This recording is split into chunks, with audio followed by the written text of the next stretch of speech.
Okay, welcome to the Automate Construction Podcast. I'm here with the Terran Robotics team. Zach, Daniel, Nick, Nate.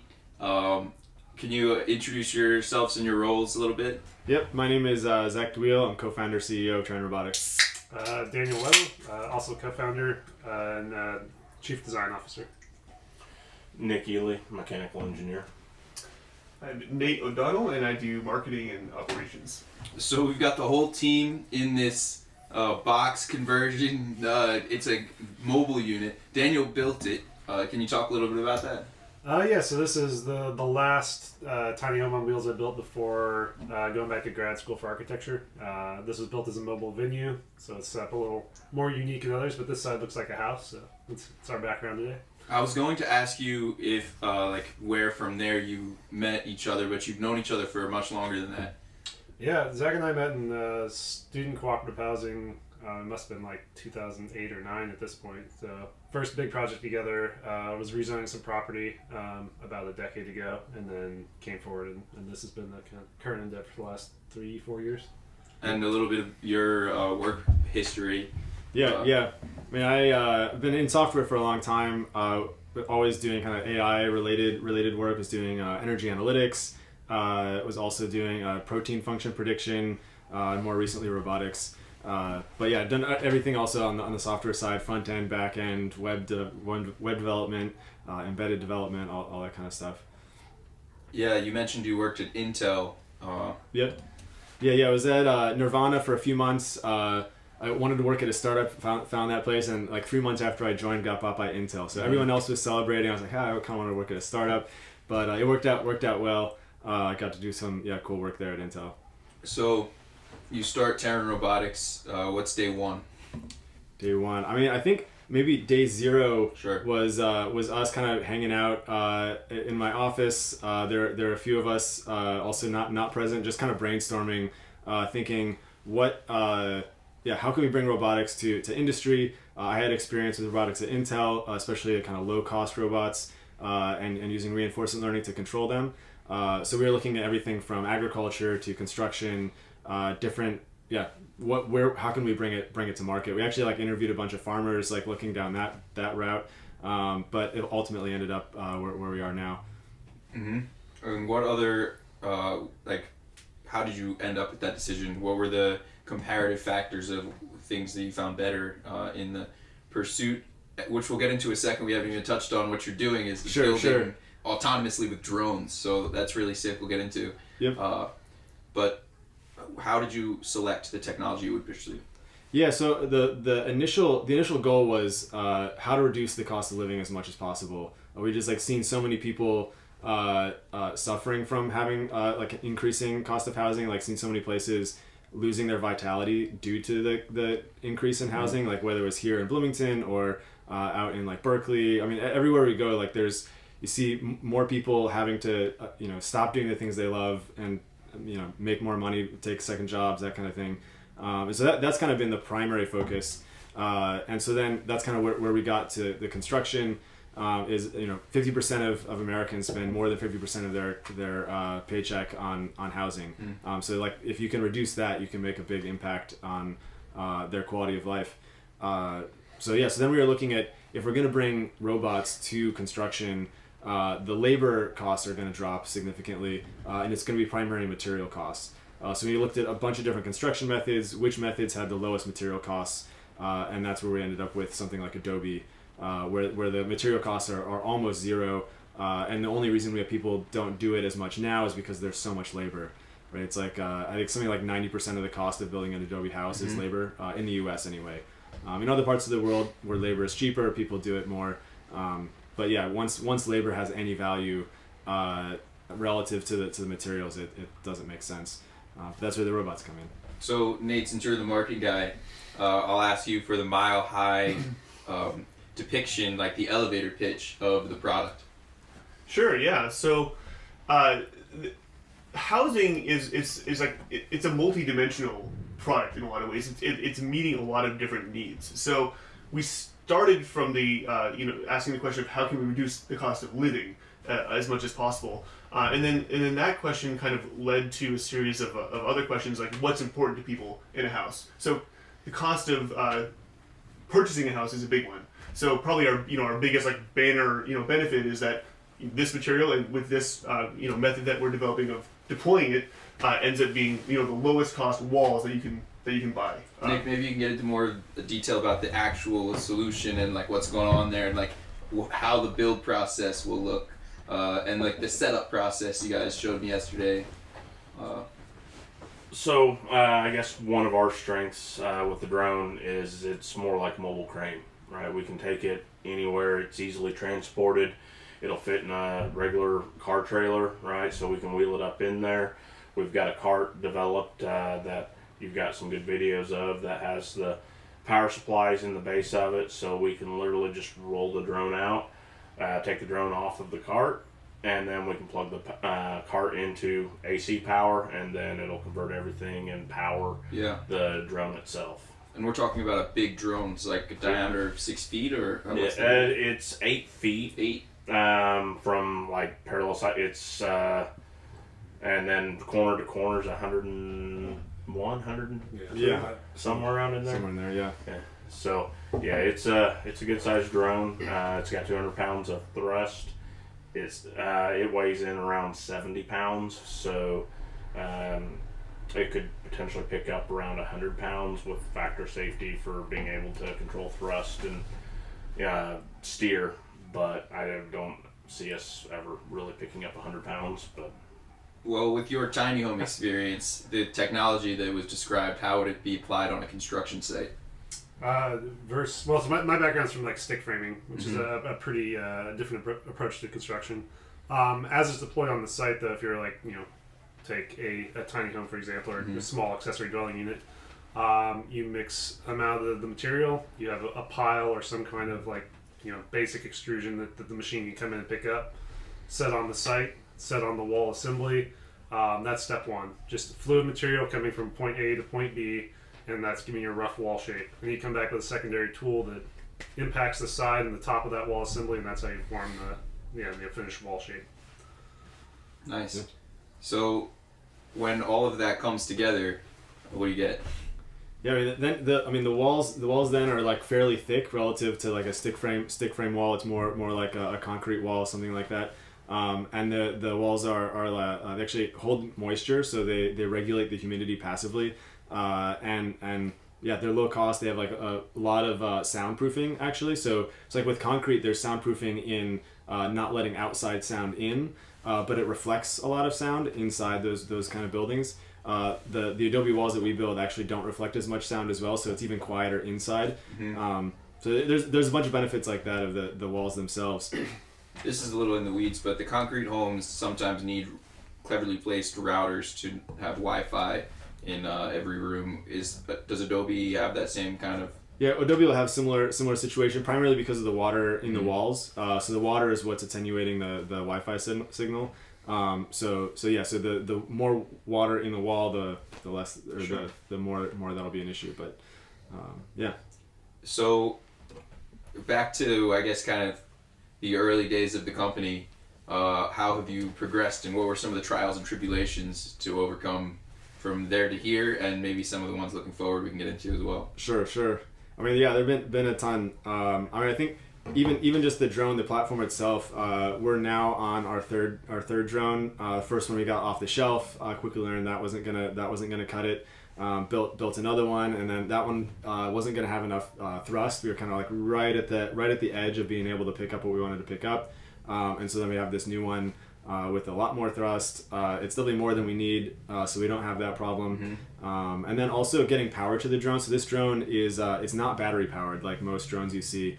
It's powered by a tether, and so getting that power supply system all working, we've definitely burned through many a power supply getting that working. But that's been stable for quite some time now. What was the off-the-shelf solution you started with?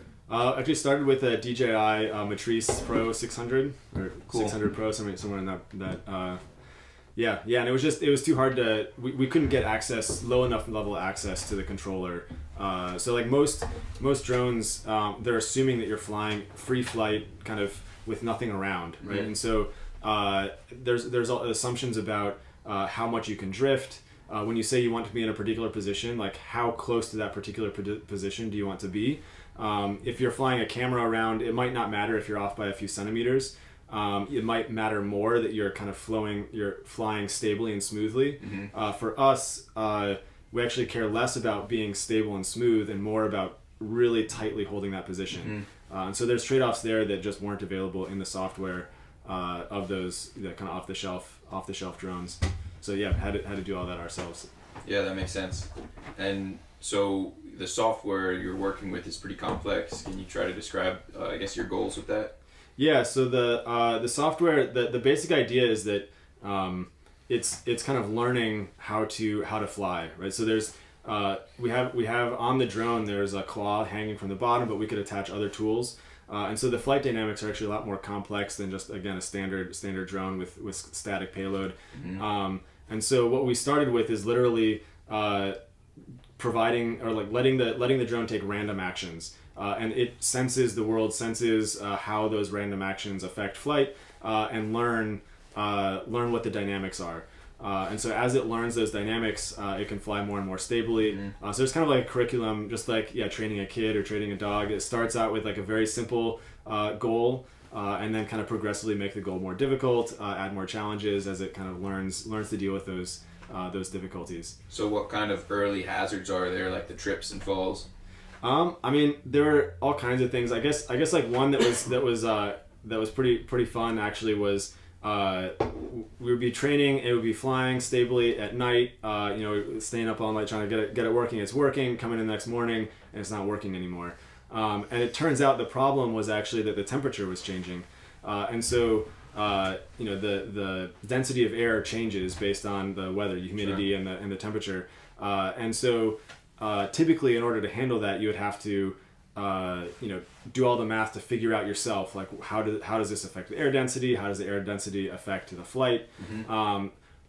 All we had to do was add a temperature sensor, collect more data. It was like another day or two of data, and now it knows that in warm temperatures it has to fly differently than in cold temperatures. Sure.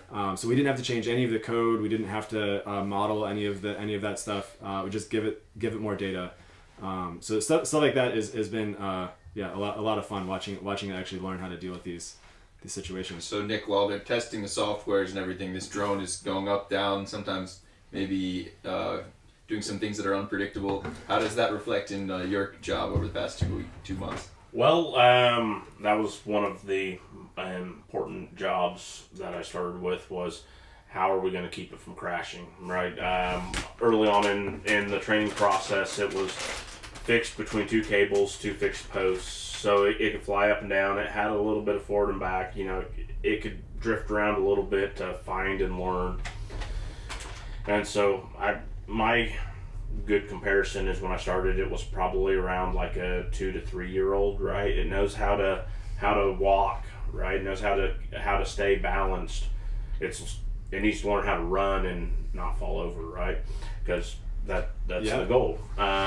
So I sat around throwing out different ideas of how we can make it so that it doesn't crash and burn, right?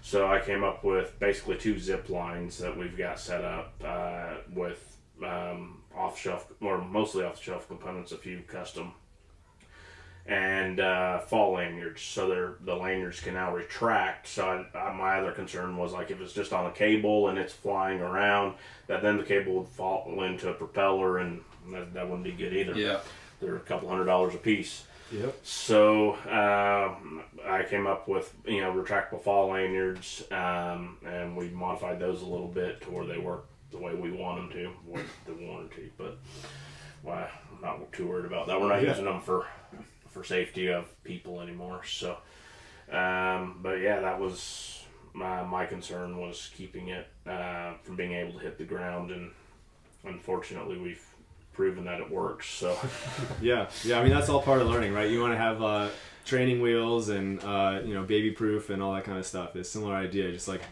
let it make mistakes and learn from them, as opposed to trying to prevent it from. As opposed to it making those mistakes and crashing, and we have had a couple crashes, but for the most part, we've been able to avoid them with that kind of system. Yeah. I think I heard somewhere you're not really flying drones until you've crashed one. Right. Sounds about right. I crashed one fatally. I got it repaired by DJI, and a couple times non-fatally. So, your crashes, any fatal crashes or? I mean, we've definitely had some that require intense repair. Yeah. Yeah, I think we had a few broken arms, broken propellers. I think the worst case was when it crashed, and because it was basically as the propeller stops spinning, there's a lot of inertia in there, and it feeds power back into the power supply.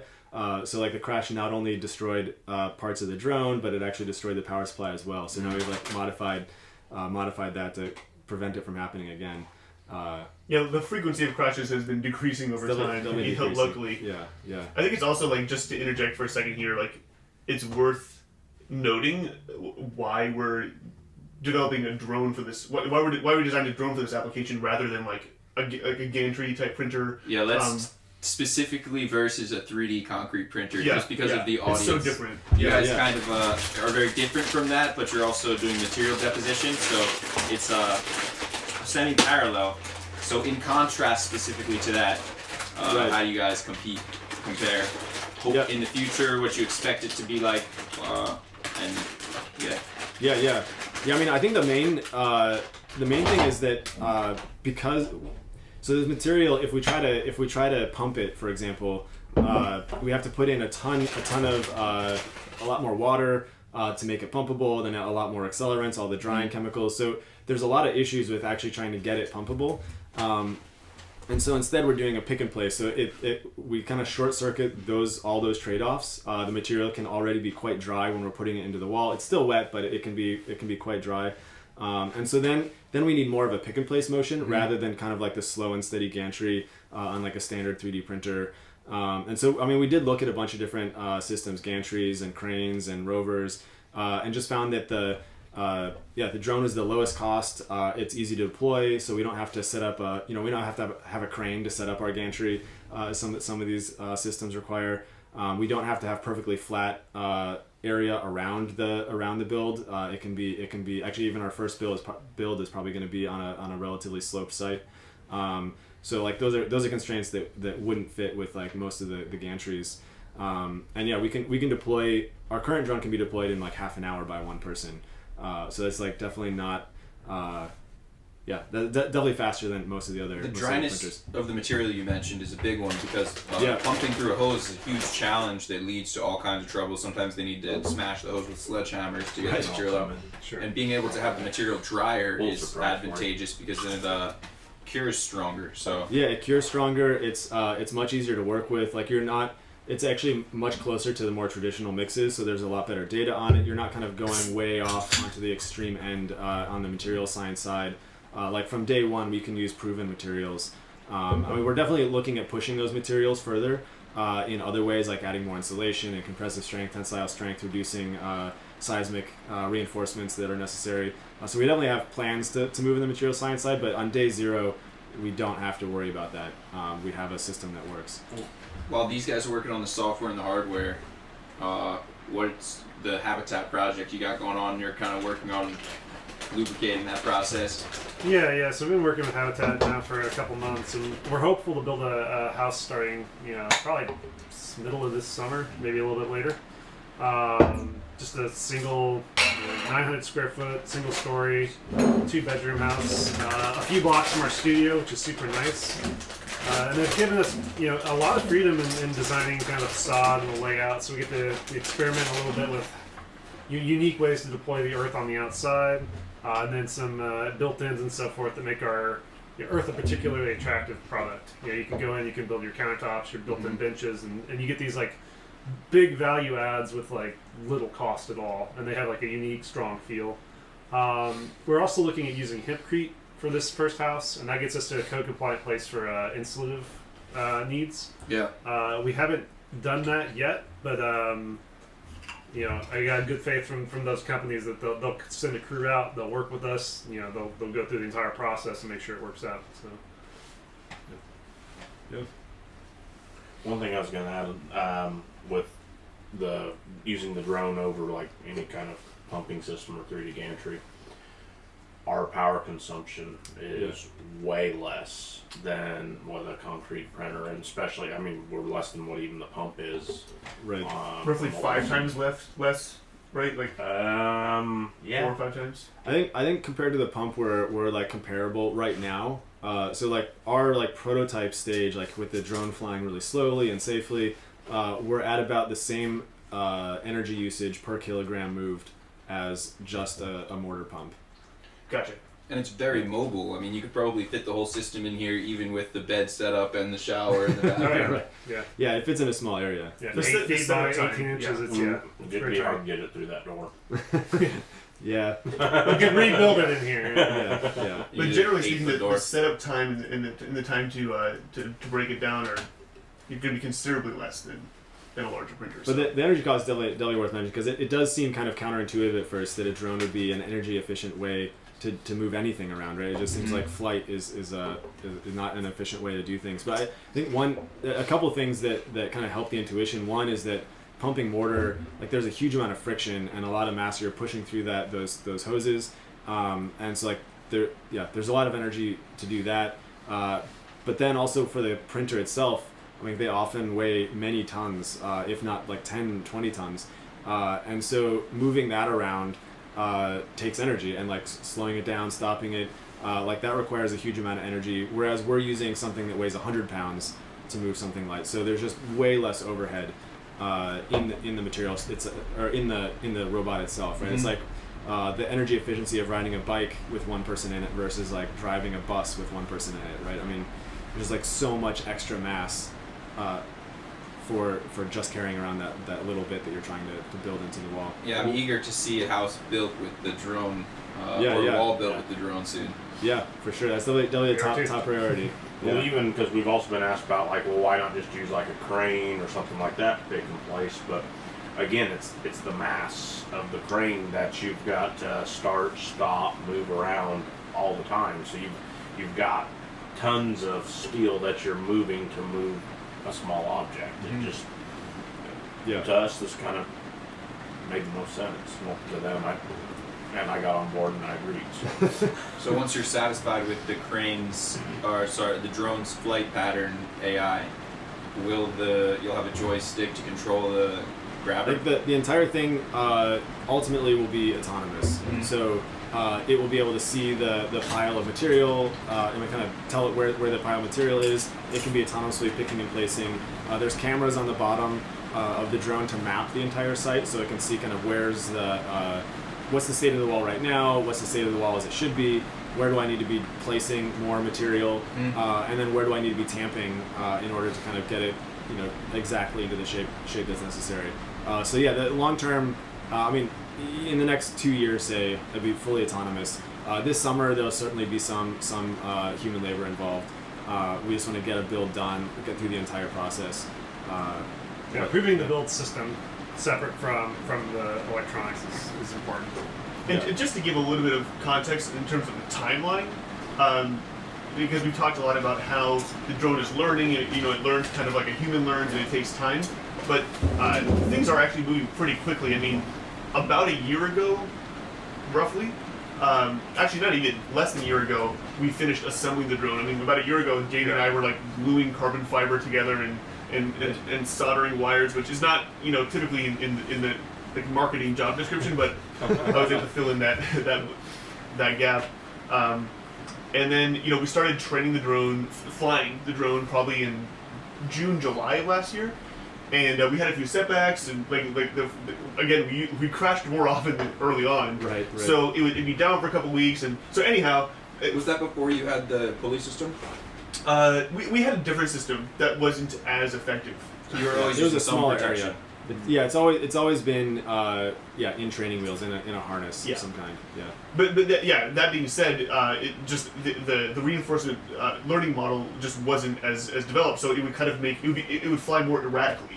So when it made a mistake, it was like a bigger mistake essentially. Right. And then there were just other kind of kinks to work out in the system. bottom line, between let's say June and whatever December of last year, it was basically just learning how to fly, supporting its own weight, and like small kind of like placeholder payloads that we would attach to it, like a block of wood or something. Right. Which progressively got heavier, so progressively it could go heavier, through. and it became progressively more stable. And then so that was kind of the progress last year, and then this spring, things kind of sped up. The drone was achieving much more stable flight, and then about a month ago, the drone for the first time picked up a chunk of the building material and moved it about 20 feet, kind of simulating what would happen on a construction site, where it would pick a piece up from the pile, go to where the wall is supposed to be, drop it, and then of course repeat that process. So that, again, just to give context of how far we've come from putting it together last summer to now we're able to move the material, and then the next milestone is move material 10 times in a row to get a wall that's a foot high, and so on. So we have a lot of work to do, but we have we're all pretty excited, I think, about the progress that we've made. Yeah, so that's a good description of what's occurred to get to this point, and a decent amount of where you guys are at right now. Well, how does this look? I guess we'll start with you and then push down towards Zach in the future, like whether it be if you want to talk about 6 months from now or a year from now or 10 years from now, whatever gives you what you have the most clarity of, I guess, or whatever you prefer for each of you, however you want to answer that question, whatever time length you want to set it for the future. What do you picture? Sure. Well, since again, from a more of a marketing standpoint, and you're not having to worry about the AI, because that's the hard part. So I'll save that for Zach. But I think it's fair to say that what we want to do, in simple terms, is really knock this first project out of the park, and build a home that is visually appealing and comfortable to be in, and kind of show people the potential of the material. A lot of people, for example, people who grew up in the Southwest United States, like, they know that Adobe homes can be really luxurious and attractive, but we really want to kind of set that bar high from the get-go. And we have a waiting list right now on our website that people can go and join. I guess I'll plug it: liveterran.com, TERRAN.com. But we want to do something more. Link in the description. Yeah, there you go. But we want to perhaps add some more tiers to that, and really we want to put our product out there and show people, hey, this is an affordable, high quality, 3D printed home that you can live in, and we want to show customer demand. So that's Is it a 3D printed home, or are you putting yourselves in that category? I mean, we're splitting hairs. Autonomously built, 3D printed. Yeah, it depends who you're talking to with the fastest way to get them to the Sure. end point. Yeah. The end result is the same. Technically is the though. I mean, definition of 3D print. right. A step file. Which Using a step file is the Which- line. Yeah. Similar. I mean, I'm not sure what format we're planning on An transferring STL file. your data to. voxel maps versus Yeah, it'll be a voxel G-code. map.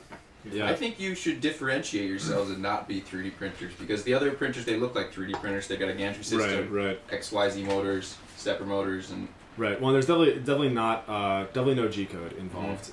It's like an iterative process. It has to use computer vision to see where the wall is, and I think that's the biggest difference for me, is autonomous versus G-code. It's it is a reactive building system. It's seeing what's happening and making it to an image or to a form. And it also makes it a lot easier for us to get kind of from 0 to 1 and get the first house built, because we can build slowly. If the drone is like not as whatever, it can't fly really fast, we can still build slowly. Also, like, as far as the impact hammer goes and tamping it into position, if we tamp it a little bit too much in one area, we can tamp it in from the other direction or in other areas. Like, so it's very flexible. It's hard to make kind of the catastrophic errors like you get in 3D printing, where like the nozzle goes slightly off and the whole thing is spraying concrete everywhere, plastic everywhere. I'm realizing for the first time the tamper is not for the ground, it's for the wall. So it has to go in an angle. Like, Yeah. Both down and Yeah. to the side. Yeah.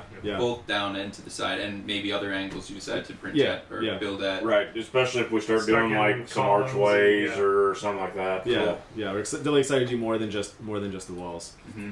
What's your near term, Nick? That's kind of how we're breaking it down, right? Whatever amount of future we want. Yeah.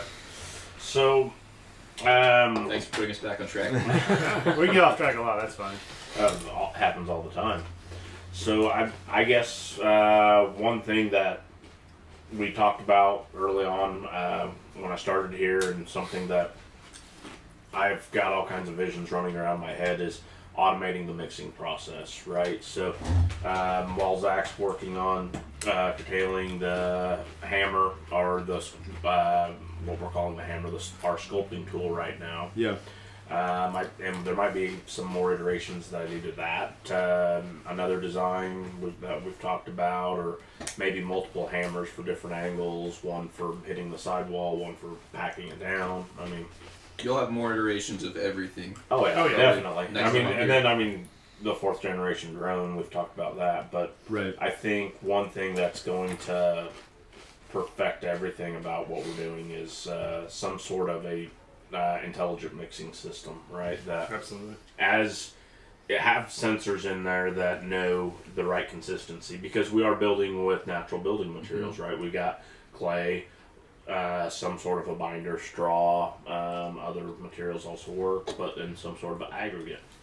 They're all natural. They all have different moisture contents depending on the time of year, depending on if it's been raining today or not. So you can't just say, okay, add 2 cups of water, and which we've found out, definitely over all of our mixes and trials. And, it's kind of an art right now where you just keep adding a little bit of water, you look at it, you feel it, you see how the material reacts, and you know when it's good. I would like to figure out and come up with different recipes, so to speak, but have it programmed and ready and mixed, because we've also talked about different layers as you go up higher in the wall, that it's not, we could go with a lighter mix, and Being able to sense good yeah, and being able to mix at scale. right. I mean, And then those are both critical for earth building. and a more of a kind of a standard size presentation to the drone, right? So, if we kind of extrude the material out somehow and present this more of a standardized ball that, make it easier for you to program, right? Because you're not going to have to, look. I mean, obviously, then once you figure it out, but the drone's not going to have to fly around and be like, oh, there's a good sized chunk, right? Sure. So it can just go back more to like a pickup position that's more consistent. That's my vision. Just real quick, I think it's also one thing we haven't mentioned yet is that, again, looking farther ahead in the future, our biggest cost savings are going to come from doing larger scale developments, where one of the huge benefits of the material is that you can literally excavate the clay subsoil on the building site. Most of the U.S. has suitable clay for building these kind of walls. So what Nick's talking about, the automated Bobcat that yeah, there you go. Zach hasn't started yet. Someone else might figure that part out, some other company. But regardless, what you're talking about, Nick, it just amplifies the benefit of being able to source it on site, and then having a mixing system that is high throughput and is able to compensate for those variations across building sites. Right. So all of that is driving towards the lowest possible cost material. Because and what we've talked about too is, as a team, right, that we might have different compounds or whatever material is easily available at that job site, right? So the straw could be replaced with hemp or some other sort of fiber that is cheap and easy to obtain at the local site. Mm-hmm. So, having all that knowledge and being able to scale, like you were saying, scale it up for however many homes. I mean, we've got to make if the mixer can keep up with 6 drones building 6 homes at the same time, that would be ideal, right? I guess from my department, my area is kind of all in on the first build. Still holding the future in mind, like thinking about, if we're going to do one this year and there's going to be a blend of humans and machines on this house, what does a group of 10 next year that's mostly machine look like? So it's like kind of holding those two things in mind. But day to day right now is a lot of just detailing how our wall system interacts with standard trades, reducing the pain in those points where we trade off as much as possible, preferably to the point that they're like, this is as normal as could be for me, and the rafters go up and everything feels right to them. So finding those trade-offs, and then looking at the deeper future, it's like, how do we start thinking about structural steel roofs, or lower concrete foundation solutions, or earth slab on grade instead of concrete slab on grade. Like the other things that we can begin to automate, then we can begin to cut like deeper into the costs of the home. It can't stop at the wall. So how do we automate a whole lot more, or how do we like reduce the number of trades on the site by structural steel roofing is a good example. It ends up replacing the need for framing, underlayment, water sealing. So you're already getting down to like one material instead of four. From one example, the earth and slab on grade, same deal. The machine can pick and place it. There's a precedence of that floor system being very successful. It's almost on parity with concrete as a replacement. It's far cheaper, far less carbon. So just holding in mind those other things that get us to a truly affordable house, crossing that point of like where we beat stick by a penny or a dollar. How do we get to that point? It's hitting a lot of things across the build. So yeah, I think, but in the very immediate future, I don't know, getting in the permits in the next couple weeks. That's kind of like front of my mental space. We pulled the first permit for an earthen structure of this technique for one on my property. Won't build that first, but it's nice to have gone through the process with the building department so they know what's coming. Yeah. And they proved it. Yeah. We've got a good working relationship here. We did the first. Probably you first. mentioned you got a few permits at once. Well, yeah. So let's split that out. My house, I pulled a number of them, but one of them was for converting my first tiny home into an accessory dwelling unit with an earthen addition, and then a second earthen addition off the back of my main primary structure. Have you had other circumstances where you've tried to permit a earthen home? Yeah, that's what I was gonna bring up. We had a permit for an earthen block house here about a decade ago. The structure was never finished, but we went through that entire process and ran some gear from their factory farm at the time. I know the name's changed a couple times, but they're kind of like the early Eco Village tool set company. Did a lot of interesting work, and we had one of their CED presses. So Zach and I are used to trying to play with cutting edge earth tech. Yeah. The permitting is a big challenge in any like innovative construction solution. Yeah. Well, here it's like we worked with the primary engineer on the code relevant to cob building in the U.S. So we've had engineers to stamp the work from kind of the beginning. We've got a new regional engineer that we're kind of spinning up to, a little bit more familiar with the area and code, and just in the same offices as us. So there's like name carries over. So yeah, there's we put a lot into the engineers for stamping and covering the earth system. One thing I think we should jump on here too. I've been thinking about the kind of closing an NSF grant, which is on the immediate future for us. I'll let Zach jump into that in addition to his other updates. But yeah, in the immediate term, get habitat built, and then start looking at like blocks of houses in the coming years. Talk more about the grant. Let Zach's future prediction be more abstract. Oh, sure. So the linear hammer that's come up a couple times now is kind of the grant's broken into 5 things. 4 of them are done at this point, or done enough. The hammer's where we're at. And that's basically, can the machine use a tool to shape a wall? It's where and I think it's maybe like one of the most radical parts of this whole project. It's like learned flight, all these other things that like you could argue other people are like experimenting in those realms, but to physically touch the exterior world with a drone is a pretty unique development, and that's the last step in the grant. It's to carry that hammer and tool wield with a flying robot that's interacting with a foreign body. It's almost automated pottery. Yeah. Yeah, we talk about It'd be much easier if we could spin the walls though. To sculpt Yeah, right. Yeah, there you go. I think it's just for Sculpting's always a good word for it.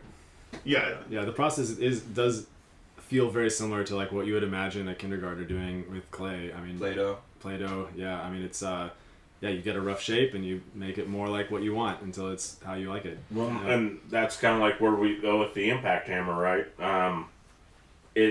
We try to mimic as much as possible what works, right? So tools that's traditionally used in like cob building, you take a board and you just kind of smack it, or just you use your hands and you smack it. Like if you just start pushing on it, it doesn't react, but the impact motion gets the clay to flow and start the sculpting process, which I mean, like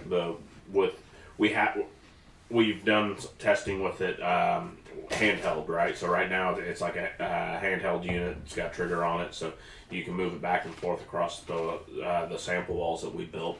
And I mean, the first time you saw it work out there, you're like, wow. I mean, the amount more of... like the third time I saw it. Well, But that time was good. yeah. Well, I mean, actually working. Yeah. Not just like work for a couple I times and then destroy. But yeah. Well, I think like in thinking of the linear hammer in particular. So in cob and earthing construction, you have like this tendency. We were talking about like the wetness of the mix earlier. Humans, when working the material, tend to like edge toward wetter because it's easier on the hands. you're right. We're able to apply greater force with these other tools and then use drier mixes. Again, that makes it stronger for a number of reasons. Concrete's got its reasons for it. For us, it's shrinkage of total height of structure and cracking reduction. So those two things, and then those are kind of like out the gate obvious. And then there's dry time. Cob, you can start working the surface a week or two in, and you can cut the dry time down significantly by using less water in the mixing process. And then I think there's another thing that we haven't totally quantified, but using the linear hammer as we are, I think there are some properties where our material is starting to, will likely start acting more like rammed earth. Right. So, I would expect, this is unconfirmed, that we will end up with something that's like higher PSI strength because it's somewhere now in between cob and rammed earth because we're able to apply force in a very articulate way. Without formwork. So, typically a formwork in the rammed earth solutions, but that's a whole nother step or a whole nother byproduct of waste if you're not reusing them. The last bit of that grant is making that hammer hit the wall and keep that drone somewhere in a sane flight path. Yeah, Very we're cool. close. So, what's your future vision for Taryn? Yeah, so I guess kind of walk up to it. So next year the goal is to be able to be cost competitive with custom home builders in kind of our area, and then a year or two later be cost competitive with production home builders. So that's kind of like short term, medium term, long term. I'm super excited about bringing the cost of construction down so low, and not just for kind of affordable housing. I mean, I think affordable housing is definitely an important thing important problem to be working towards.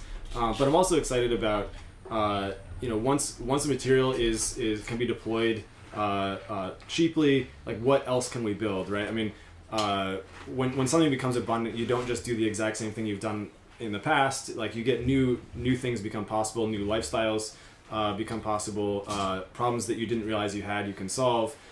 So that's long term where I'm really excited, and I think it's hard to talk specifically about any of them, but I think as we get to the point where the costs are low enough for people to explore, I think we'll see an abundance of different options. I think right now most people, if they want to do something different, just can't. It's just too expensive to take any risks.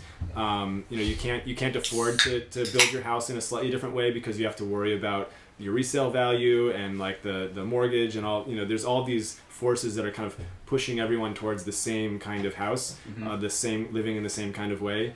But I mean, we've gotten quite a few people interested, for example, in the family compounds. Where it's like them and their parents and their brother and like some of their friends, and so I think in places like that is just like a starting point. If you can get the cost down, you can start experimenting in that way, and it's not as big of a risk. If it doesn't work out, you haven't lost as much. And you can always like tear it down and try something else if whatever you didn't like how it worked out the first time. But yeah, I think there's a lot of interesting directions there. Yeah, I guess that kind of leads to maybe an interesting thought experiment of what if the cost per square foot was $10 a square foot for a custom home? What happens? What does that world look like? Right. Yeah. I mean, I think one is makes it more possible to start like new cities. Right. So people are already doing like very large developments, but I think there's a growing interest in charter cities, startup cities, and I think the more you can bring those costs down, the easier it is to get capital to finance those kinds of things. And I think the U.S. could definitely use more cities, more like kind of European style cities, like different, whatever they are, like experiment in that domain. I'm super excited about that. I mean, I think there's certain ways that we're particularly interested in building. Like because the material reduces it helps dampen sound. We can actually get kind of high density housing that doesn't come with the drawbacks of like the lack of privacy that you have in most high density housing. So yeah, I'm excited about building cities or neighborhoods that are high density but still really high quality of life. Walkable. I mean, there's all the kind of things that that improve the quality of life that we can start building and experimenting with and figure out what works. What do you think? About If you had something to jump right on that. I just to put like terminology to what Zach is saying, it's a lot of these ideas, or I guess there's sort of an intersection between the material itself and this sort of like bigger vision, like architectural vision or like urban design.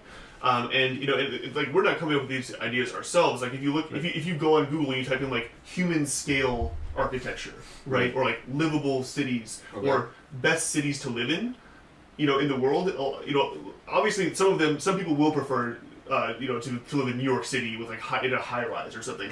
But if you look at some of the cities where people have, enjoy living there the most and have the highest quality of life, it's cities like, Copenhagen, right, or like Barcelona or whatever, like places where people like to visit because it's this human scale, so it's like lower rise or mid rise buildings but high density, so you can walk everywhere. And it just kind of so happens that this material is very like conducive to building that style of architecture, that kind of city.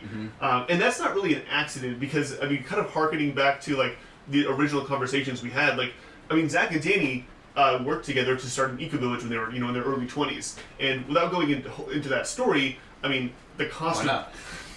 Well, maybe we should. Yeah, I mean, not to like open the. it's all on the table. I'm It's on the instantly table. fascinated by it.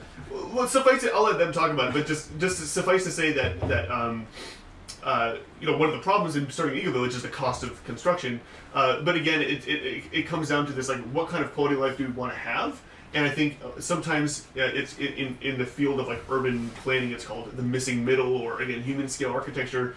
And like Zach mentioned, soundproofing is very important when you have higher density. So now you can have a neighborhood where you live close to your neighbors and your friends, and you can walk and see them, and you don't have to get in a car to drive. But you also won't hear them when they're like whatever yelling, or their kids are crying or whatever at night. Fireproofing. This material is naturally fireproof. So unlike stick building, if you have an apartment that's made out of that's stick framed, and there's a fire, then the whole building's at risk. Or you have to spend more to put fireproofing between each unit. What happens if a seed gets in the dirt and a tree grows on your house? There's not enough water to sustain it. Okay. There are techniques where they'll like have seed mixed in. You'll see like grass come off the wall, and it turns its 90 degrees and starts trying to find sun. And then Tensile strength in the roots. I'm doubtful, but hopeful. Yeah, I don't know. I wouldn't bet on it. But yeah, you'll see it in some natural construction for sure. Mm-hmm. Yeah. Only if you're doing it intentionally. You're like have it way wetter. Yeah. Yeah, Really yeah. wet mix. Are there any like $10 square foot? How would the world change with $10 square foot construction? A lot of free time. I think that's like, if you boil down, we talked about a lot when we were kind of any of these pursuits, and we're glad to talk eco-village in this way too. But the intention is like, how do you keep cutting cost of living to the point that you have free time to deploy? And that's like whatever pursuit you choose, it just frees that up. So what's the how did the eco-village start? That was right after we met in the cooperatives, purchased like 2.25 acres. Wanted to like start experimenting in this way at a larger scale, but kind of keeping the thread that we keep now, where we like, do it above the board. Started rezone. The property's like 8 or 10 blocks from here. It's been rezoned now for a cooperative house of 30 and 10 independent homes. Wow. That's different than I would have rezoned it now. I think if we were to do it now, it'd probably be 2 blocks of 5-unit condos, but that wasn't an option 10 years ago. Back then, you were fighting so many things to do anything cooperative. You had to have like a homeowners association to like get insurance, and then wrap that in like a land trust. There's like all these steps that kept you from being It's cooperative. easier now, From my understanding, yes. I haven't worked in that world directly in a long time. specifically for Bloomington? Or? These were like nationally deployed strategies at the time. Oh. So we brought in consultants from like Earth Haven Eco Village to kind of like talk through the process of how do you cooperate and mitigate liability. You know, it's like if someone gets their hand cut on a garden tool, but now they can sue a 30-bedroom house. You know, it just changes the litigation process a lot because there's a lot more on the line when everybody's tied to it. But the whole point of that was like to have a community of families together. It's like a mile and a half from downtown Bloomington, but the same kind of seed to it. Like how do we build affordable housing? We started with earth and construction there. We went through the full planned unit development process. So it's a full rezone of the property to get it to where it could have all those features. And right now, Zach sold it onto a member that's still adjacent to the property, and he's holding it for Bloomington Cooperative Living, who's actually they're meeting over the next few months, looking, from what I've heard, at like a $3 million kind of investment into. I'm guessing they'll start with the cooperative house. BCL is a Bloomington Cooperative Living, and they have. I think they own 3 of their homes now. They own 2 of their homes now, and I think they maintain 4 in Bloomington. Wow, so you started the thing and then you were able to exit? I always had a feeling like founders staying in eco villages has always made me a little nervous. Okay. So there was a little bit of me that it's sad I left. It's I still have like tied to that project, but I always felt like 5 years was a good commitment to it. And I was there 4 years, 9 months. You were there a little bit less than that, but pretty close to the same. Close. Did you guys start a new religion there? No, I didn't get that far, but one of our members certainly did. I mean, I'm not certain, but I'm pretty sure. I mean, all the astrological maps and foreign worlds and books he was writing, he probably got there. I'm sure it attracts some creative folks. Yeah. Yeah, I mean, people just trying out interesting stuff, and I'm really glad that the group that's working on it now. There's a couple groups interested in it, but the BCL group in particular is they've got a strong board now, and they seem to be like pushing it in the right direction. They're like reasonable about timelines. They just bought another big house and renovated it, and I think they're in that now. So they're on track to build the financial history to make something happen there. It just takes a long time. Mm-hmm. That's cool. So you've been into housing for a long time and consider like community developments. Yeah. If you had 100 of these drones, how would you deploy them? I mean, it probably wouldn't be too dissimilar from the cities. Yeah. I think building out big developments, big neighborhoods. I think particularly finding developers to work with that would want to be doing the human scale developments. And you have some development planning experience now, so like where to put things in, or like what to definitely learned the hard way certain things on like how to run sewer lines in the efficient way and where to put houses. Yeah, that was the biggest pressure in that project. Stuff like that. Yeah, utility infrastructure was we were just too young to get scared by $200,000 or $300,000. When now I'm like, man, $20,000 a lot. It was buildable. Yeah, it's a different world. Yeah, so what lessons did you learn about that and about the electrical and plumbing in the communities and how to make it the most cost effective? Well, I think that's something that Zach actually talks about this a lot. In the building a city from scratch, one of the attractive things, like the only way you ever imagine getting to $10 a square foot, it isn't deploying by materials in a single family house. It is, sharing walls with 30 units. But then, like, completely reimagining how sewer and water comes onto the property, doing it elegantly or doing something that hasn't been seen yet. A lot of our building strategy falls on that. It's like no one's succeeded in deploying this material, but there are other strategies for water, sewer that you can pull from other cultures where it's like, it's cheaper and sharing and all that stuff. Yeah, I think getting to $10 a square foot, like there are. Don't remember the specific cities, but like I think in most cities in the U.S., I would guess it would be hard to get down to $10 a square foot just on the utilities alone. Like not even the walls, just the the ceiling, just getting a sewer connection. Electrical is not too bad. All the plumbing, just like the required, like just meeting the code, the minimal code for all of your utilities. Adds up. Just a hypothetical. Yeah. To be honest with you, the only people... Is that including land? I mean, is the land... because that's the other part about... I mean, you can't buy a lot, especially in Bloomington. I mean, the only place I could even imagine people that have gotten close to that $10 or $20 mark in the last 2 decades would be, like, I don't know, Dancing Rabbit Eco Village, when someone converts a bus on shared land, you know, and they're like berm it in, so it's kind of like a house, but it costs almost nothing to build. Like some of those stories, there's like kernels of truth to them if you take out time as a part of the cost of creation of space. But yeah, it's radically rethinking like planning, zoning, systems. All of it has to be on the table if you're going to like push anywhere near like truly radical numbers. There is kind of like you start at 10, we always challenge ourselves with 50. So. Yeah. Like something that we haven't quantified, that I think is hard to quantify, that is sort of like, you could make it, you know, you can do like an XY graph, or you can make it multi-dimensional, but basically, you know, one axis is like cost per square foot to build, and the other axis is how nice your house is.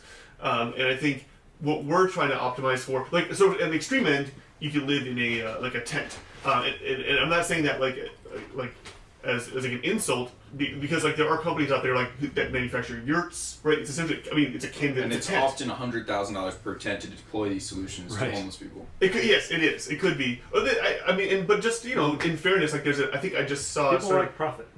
Yeah, there's a startup called, I think it's called Jute.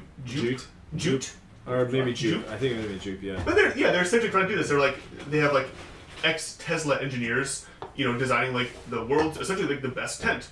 It's like the best aluminum poles and the best canvas. And it's like, yes, if you do that, like you can get a very cheap dwelling.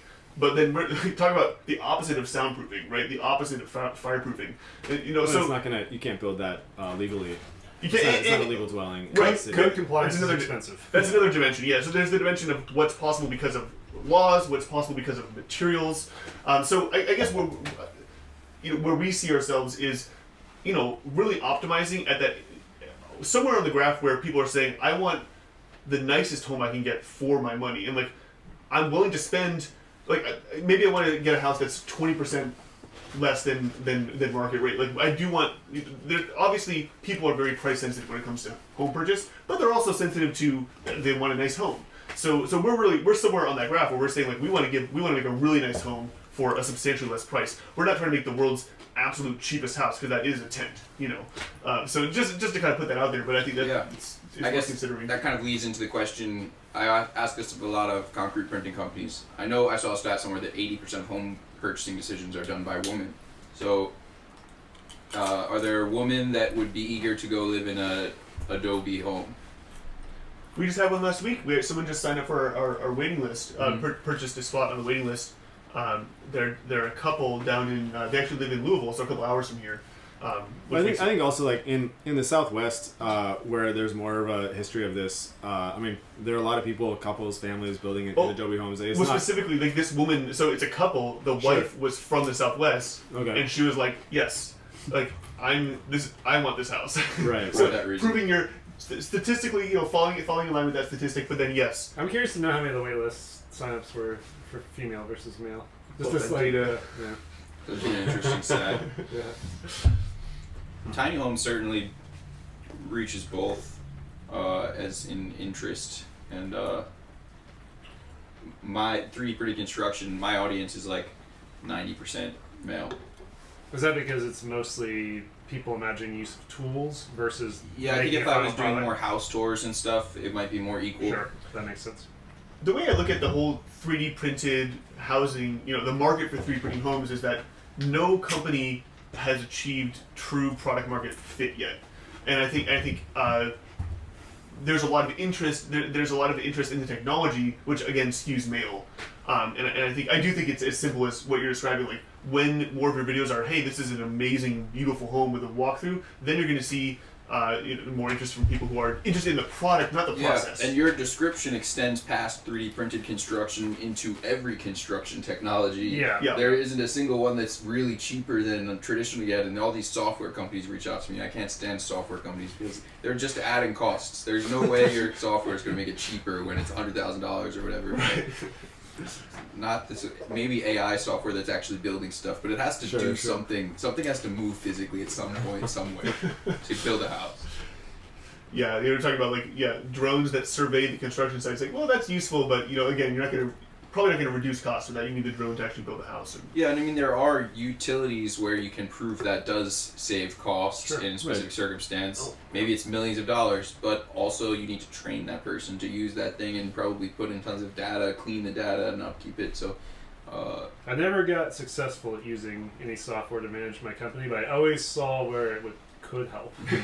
So I think there's probably a place for the better organization of like mid-tier builders. I was never quite large enough in my tiny house building world to justify the expense, but I can see its place in I for hate certain it so much is because it cements you into the system that you're using for that software, and then it's much harder to change your processes. And like I'm really interested in the pace of innovation at the companies like yours that are how you're improving things, you're changing things, and maybe the whole construction process will have to be rethought. So that technology, whatever their software is, probably won't apply to your solution. I mean, that was one of the problems I had, even in my stick-built structures. You know, using sheep's wool and natural oils, and rain screen techniques or experimental stuff. I was like more likely to pull a detail from like a Risinger video than I would be from like to find the answers to that stuff in sort of like a tool that's kind of laying out how the construction process works. Yeah. Tools. It sounds like there's a skew toward men liking the tools. Yeah, technology, nerdy stuff, I guess. Yeah. Topic for a different podcast, perhaps, but yeah. Well, I think the thing, really the focus for us. I had never flown a drone before. Up until just a few weeks ago, I hadn't flown a drone smaller than like 6 feet in diameter. Right, so like the drone it's not like we had drones like trying to figure out how can we use them. Like the tools are definitely a means to the end, and so I think the end of reducing the cost of living, increasing the quality of living, whatever we need to do that, that's the goal. It's interesting the AI, like you've never really flown a drone, the AI learned how to fly the drone. Exactly. Yeah. So even like flying a drone, like most of it was me. Yeah, adjusting. There's definitely a lot of adjustments at the learning phase as you're probably writing code on the fly all the time. And the crazy thing is actually, a lot of deep learning and neural networks have a kind of reputation for requiring a huge amount of data and a lot of time to train. Sure. But actually, with the methods that we're using, it learned to fly stably with something like 2 hours of training data. Like after being born, flying stably 2 hours later, is like pretty fast. And like now even I think we're up to something like 30 to 50 hours of training data. Wow. To do what it's doing now. So the more surprising parts of that to me is when the two of you were adding weight. And it's like you couldn't add weight fast enough to mess it up after like the first couple times. Yeah, like it learned how to handle 8 or 10 pounds. Yeah, it's like a visual representation of the improvement. Yeah, just as the day went on, like adding more weight. And to be clear, just in case everyone was like, oh, like you've only done 30 hours of training in like 9 months. It's because like essentially it flies for a couple minutes, and like you do that a few times, and then you have to retrain the model, and like I don't want to give away whatever trade secrets, but it takes a long.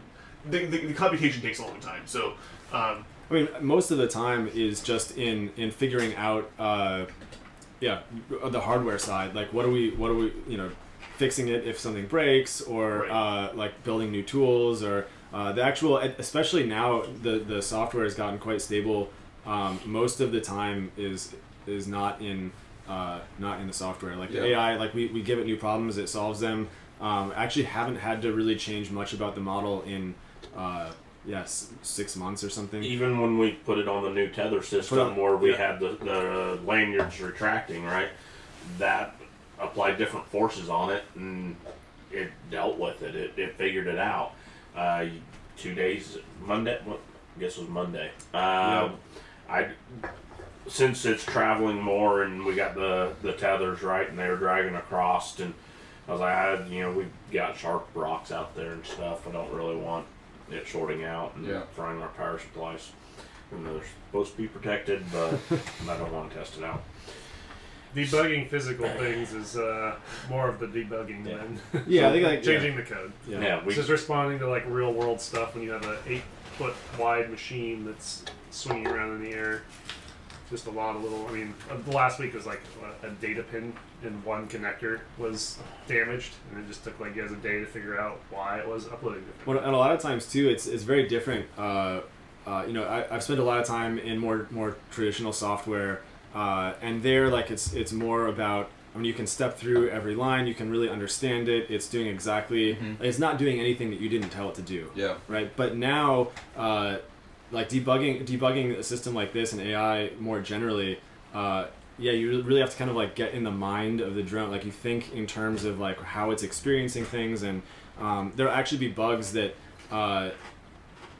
There are bugs in the code that it's working around. So I've like found bugs, fixed them, and it didn't actually help because it had already found a way to deal with the bug on its own, right? So in some ways that makes the software easier because it's like fixing bugs for you in some sense. But on the other hand, it drone's hides getting them. smarter than the programmer.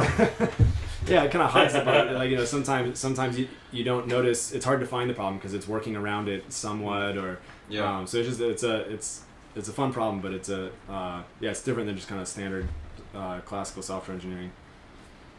AI is so fascinating. It's what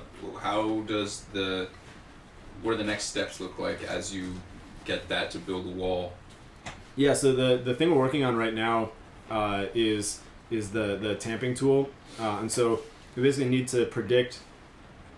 Given that we have a wall, have a 3D map of the wall, a voxel map of the wall, and we tamp with a certain amount of energy, a certain speed, and a certain location, predict what's the wall going to look like after that tamp. And so that kind of gets you that step function of, if it does something to the wall, what's it going to look like next? And then you can kind of search through the possible places, where should I tamp next in order to make the wall flat or make a wall, whatever. So that's kind of the next step for the AI is, the wall tamping planning. One thing I thought was really cool is how much of your equipment you've built from scratch, like the tamper, the cart. I guess it's just something you have to do when you're doing new stuff and the things you need don't exist. Yeah. Well, and a lot of times, like with the tamper, there are definitely off the shelf solutions that we could have used, but building our own makes it so much easier to collect data on exactly how much energy is being imparted and that kind of thing. So, and ultimately we end up in a lot of the places where we aren't building it ourselves, we end up building it ourselves eventually anyway. But I mean, I think the main thing is we're building a lot of stuff ourselves, but we're also using a lot of off-the-shelf components to like mix them together, right? Like kind of remixing existing systems, so like we can iterate quickly, and the AI like helps with a lot of that. Like with the drone, we were able to, for example, there's the claw hanging down, and we decided that we wanted it to hang a little bit lower. Like classical robotics, you would have to like redesign that entire thing, redo the mechanics, so like the equations, the dynamics of the system. We just like found a block of wood in the shop and threw it on there, and it dealt with it, right? So, so a lot of this stuff it's custom, but it's also kind of off the shelf, or it's easy, and just trying to iterate as quickly as possible. So if you were to try to get into the psychological profile of your AI drone, how is it how does it think? How is it receiving information, making decisions? Yeah, so I mean, it's seeing data from all of its sensors, Which are so it's got, it's got I'm good.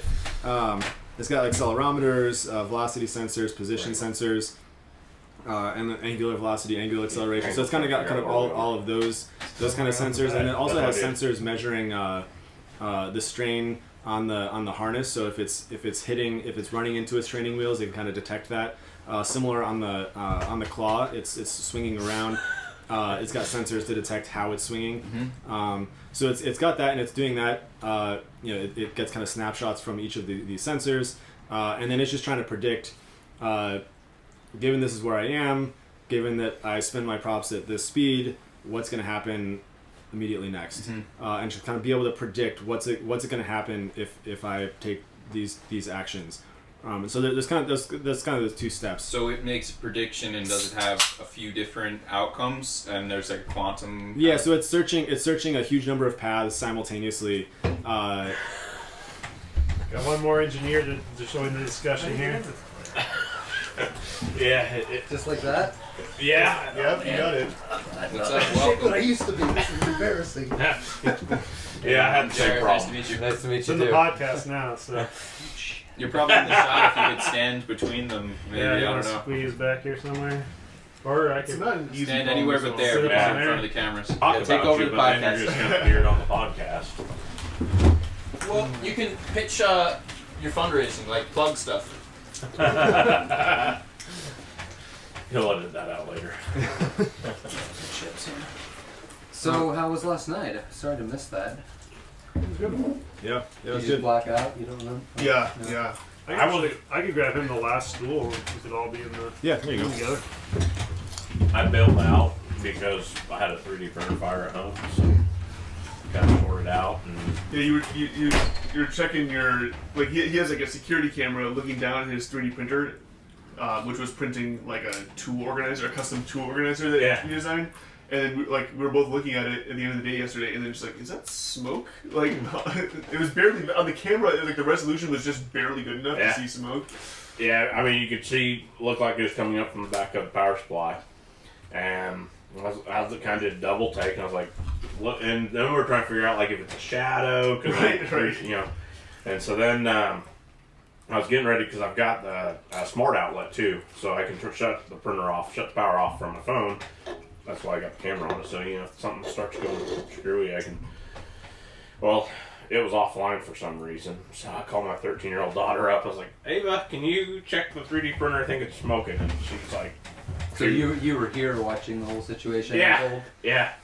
So she's like, "I'm running." I was like, she goes, "But don't worry, I'm outside. I'm not running in the house." I'm like, "You can run in the house right now.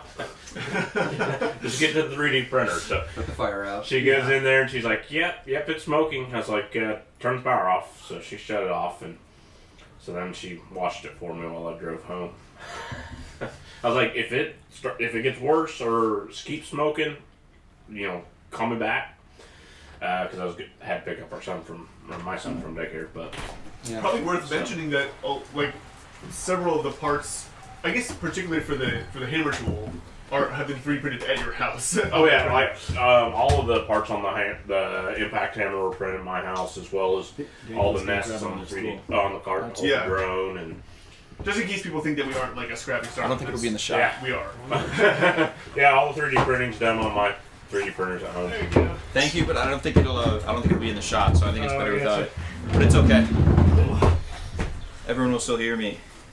So, you were talking a little bit about the psychology of the printer. I thought that was interesting. If we could just Yeah. tie that up before I want to talk about the structural stuff with you a little bit.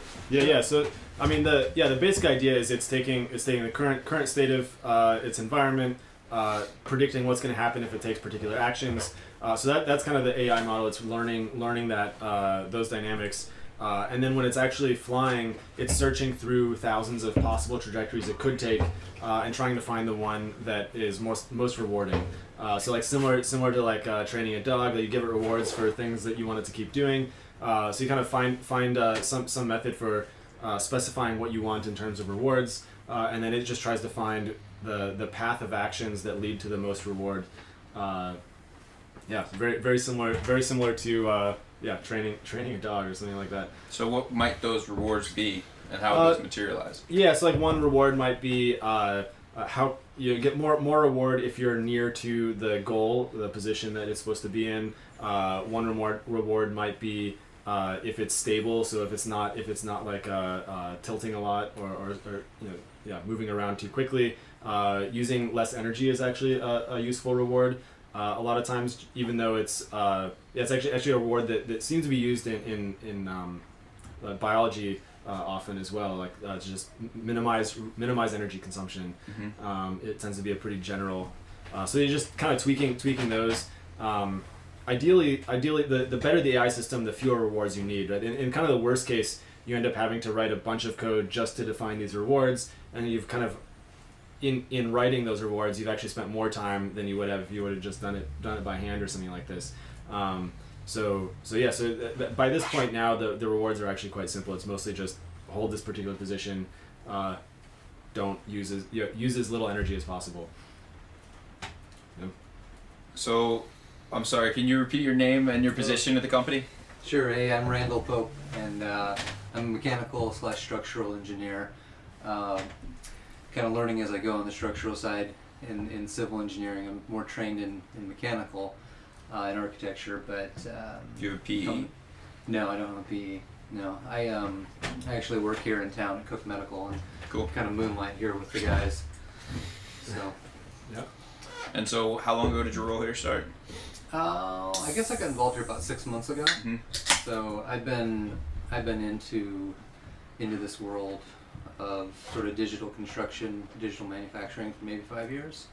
So started back in University of British Columbia with their wood processing center. Mm-hmm. So, similar idea of model to machine and like perfecting that workflow and doing interesting things in architecture and materials. Do you know the 20 additive manufacturing guys? I haven't met them, no. Where in British Columbia were you? Vancouver. Vancouver. Okay, that's about 4 hours west of them. So. Yeah. And then what other kind of construction automation stuff did you experience-wise have in the past? Yeah, so at the time, back about 5 years ago, I was working at Geldwen, which is a window and door manufacturer out in Oregon. And so they're a manufacturer, so they're going through kind of a digital transformation and trying to become more efficient, trying to just build their product in a smart way. But it's what you see there with a lot of manufacturers is just that everything is still paper-based. Everything is still based in somebody's head, and Sure. the way that it flows is very inefficient. And so I was doing some of that work, working at Oregon Tech, energy efficient buildings, teaching a little bit, and just kind of monitoring the situation over the years of how these technologies are converging and what's becoming doable, and then eventually, let's see, where was I next? I got involved with in Toronto at the university there at Waterloo, also with 3D printing clay, so with PotterBot. Just kind of dabbling all over, and with digital workflows is mainly my thing. So slicers and getting and 3D modeling, getting from the 3D model to the machine. PotterBot, is that the same machine they used in Colorado for the emerging objects I group? think it is. They have a much bigger one, yeah. Mhm. And so a lot of universities have kind of desktop versions of that. It's a radial system? Yeah, exactly. Yeah, and operates on G-code.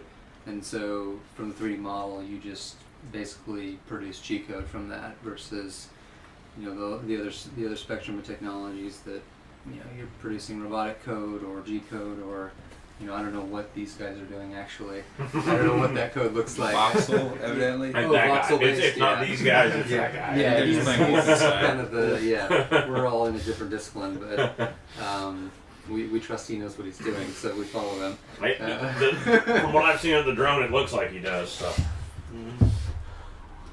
So I've gotten to know a few groups of people like Taryn, and I'm not a hired member of the team. I just kind of volunteer here and do what I can to support them because I really believe in the technology and want to see it happen. But my evolution of coming to them has been just kind of coincidence that they're in town, but also after seeing all the 3D printed startups, I've been, I guess, disappointed with the direction, because the environmental impact to me is a major issue there, and I just see that is it's just problematic. And so coming towards a more natural material makes a lot more sense Sure. to me. So While I was gone, did you guys talk about fundraising at all or startup stuff? Yeah, I haven't talked about fundraising. I was telling my story about my 3D printer. Cool, catching good. on fire last Good. night. That's a good story. Fundraising, that sounds like a Zach. Yeah, I mean we're so far we've been funded by National Science Foundation, and then also State of Indiana has given us a grant, and then we recently went through ODX, which is startup accelerator based out of West Coast. So just kind of wrapping up with that now and starting to we have enough money right now to last us a while, get through this next habitat build. But yeah, just starting to talk to investors and see what the market is like, and Yeah, it sounds like you should wait until after the habitat build and raise it a higher valuation. Yeah. I mean, we'll see. It depends on what kind of offers we get and how that's. I mean, we've already gotten some money in, but yeah, we're just talking to people, right? Yeah, so I guess a lot of the most important work you have to do now is getting to that habitat project, and you're not really you're not trying to make new hires to get there. Like, you guys will be able to do it with your current. We team. can do it. Yeah, I mean, I think it would be nice to move a lot faster. And I think we could move faster, and we could get to lower cost. We could get to scale faster with more people. Should people send you resumes? Yeah. If you're interested, definitely get in touch. Yeah, definitely. What are the top positions to fill? I mean, yeah. Right now, the top position we're looking for is perception engineer. So helping with the localization, mapping, all that kind of stuff. But definitely interested in other people who have experience with reinforcement learning. Also, software engineers. Yeah. Cool. So the habitat project happens, and then what's the next move from there, and how much capital will you need at that point? So from there, I think kind of getting the habitat build is kind of the 0 to 1 to get something actually built, and then from there it's just about scaling it up and making it happen faster, which then it comes out to making it cheaper. We'll see what the capital, what makes sense there. I mean, really, most of the capital is necessary to build the houses. By next year, it's not like we're going to be burning money, whatever Uber style, to just like make things really cheap.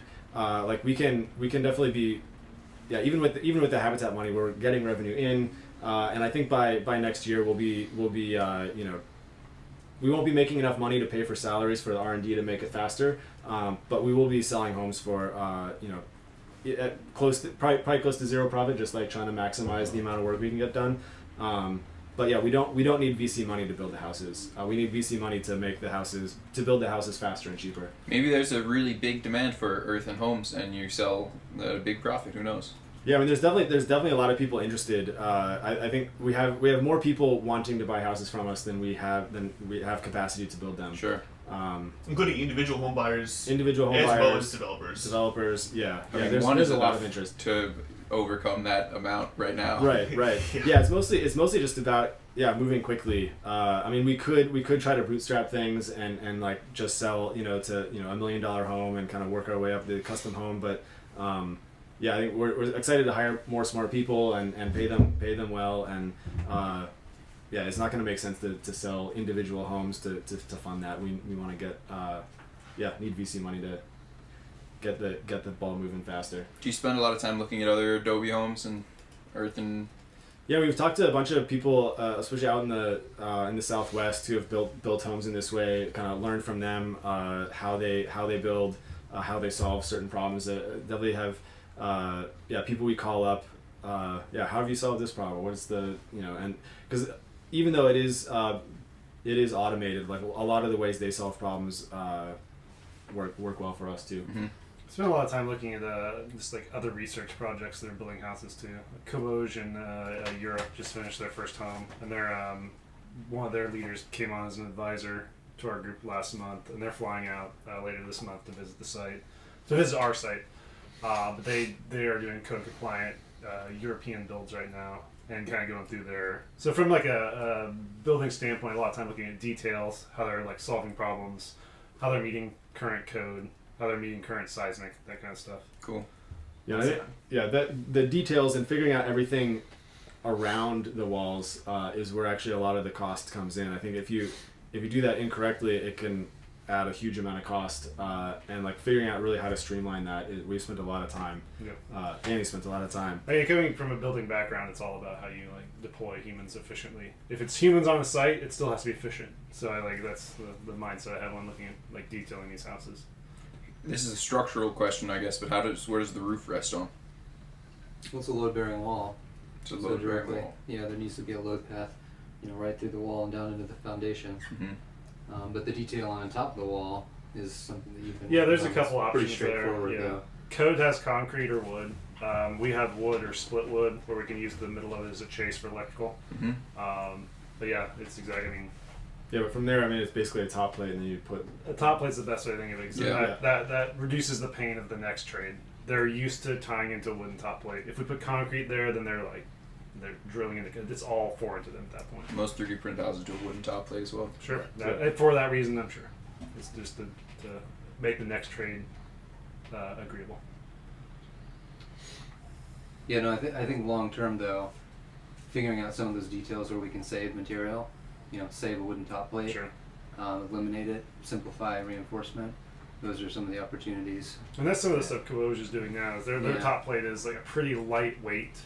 It's like wood splines with like a couple sheets of ply. So they're already cutting. That cuts out a bunch compared to the code requires like 4-inch by 8-inch beam. You're talking like something that's super custom, super big. A lot of board feet in its production. But yeah, I mean, there's probably paths to very little on top if you've got, especially a dead straight earth. Like if you can lay on it in a way that like is plumb from the get go. A lot of the concrete poured in the previous earthen homes, a lot of that's to get level at the top plate because that's not necessarily where they're at when they're done building. Interesting. So they'll pour concrete just to get a level surface at the Yeah, top. it corrects from leveling. It corrects from the amount of shrinkage the wall has. You may lose 1 to 3 inches depending on your moisture content over time of drying. So it's a little bit hard to predict plumb. Again, us using less water, that number is reduced. So some of those out of plane tendencies are not so bad. Or out of plumb tendencies. Well, and then we haven't really touched on like some of the dynamics of the material, right? Early on, like first day that I came here, we drove nails into the wall, right? Sure. How dynamic it is. You can put it, unlike concrete, right? You can drive a nail right into it. It holds. Wire staples, to staple Romex to it. Screws, I mean, just regular construction screws. You can screw them right in there and they hold. You don't have to drill. That still confuses me, honestly. Me too. When you see that happening, it doesn't feel right. It feels like it should be splintering off. It should be breaking off. But the tensile strength of concrete, it's so hard that it's gonna rupture in response to impact. Whereas the earth is acting. It's not like wood, but it's somewhere between it's like if you had a big chunk of MDF, like real processed wood. I think it might feel like that. I'm not quite sure, Yes. but it's one of those things where you see it happening, you're like, eh. But if we can get code acceptance that we can come up with a system to attach rafters directly to our walls instead of having to include a top plate, right? If maybe make a custom hurricane clip or something of the sorts, that's a little bit different that distributes the load out a little bit more and do the testing and get acceptance. I mean, those are the kinds of things that I think that will propel us even Really further take it to into the next future. level. Save costs and complexity. Yeah. Yeah, because I think this illustrates a really good point that there are two paths right now that I see. There's the sort of traditional cob and people who live in that world, and it's known. I mean, it's been around for thousands of years. And then there are these circles in universities and a few startups that are trying to push the envelope here and automate, but also innovate with materials, construction techniques, geometry, mixes, all that sorts of things, enzymes. And Yeah. I've looked into that quite a bit. But that's what's, I think, really exciting, and that in combination with the technology is, I think, what's going to propel it to the next level. But it also creates dozens of problems. Like this company has probably 3 core. Like this could be 3 companies just solving the number of problems that are here. But I think it's an evolution over the current additive manufacturing and construction. Like for one, the realization that the 3D printed mortar is problematic. I see a lot of companies coming to that realization eventually. That What, you have printing mortar experience too, other than the clay? a little bit with Appiscore, yeah, and then Citizen Robotics in Detroit. I've worked a little bit online with them, not in person, but yeah, I'm familiar with it here and there. But yeah, the environmental impact of it, cost of it. I mean, there's a ton of research in it, and I think they're going to solve some of the problems, but it's still going to be, to me, you know, I mean, I don't want to shit talk any of those people because I think they're doing impressive work. Feel free. But it's to me it's like clean coal. It's bullshit. Like in the sense of the environmental impact. Like we're striving. Like we know that it's problematic. There's so many opportunities to improve it, and people are doing that. But at the end of the day, we're still going to be left with a material that has a high impact.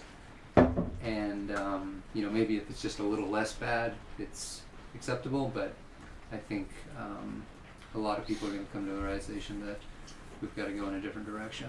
Yeah, I agree. And I was telling these guys, like, the environmental stuff isn't such a priority to me because you never know what happens. Maybe someone comes out with a new material overnight that's more environmentally friendly or something like that. And it's just absorbing concrete or whatever. Any automation is good to have more digital stuff on a job site as opposed to, like you're saying, the paper base, like less analog, more digital. Right. That's the one of the arms of it. You know, the digital aspect of it, the autonomy of it through machine learning, and then the other part here is that you can do these sort of like in situ operations. You know, you're not tied to a platform that is based on scale. You know, you don't have to go bigger and bigger and bigger. And so all of these things are huge problems to solve, but huge opportunities, and they're all kind of encapsulated in this one group. Yeah, I met with Apiscore a few times. They won't let me see their printer in action. I went to their printed building in Dubai.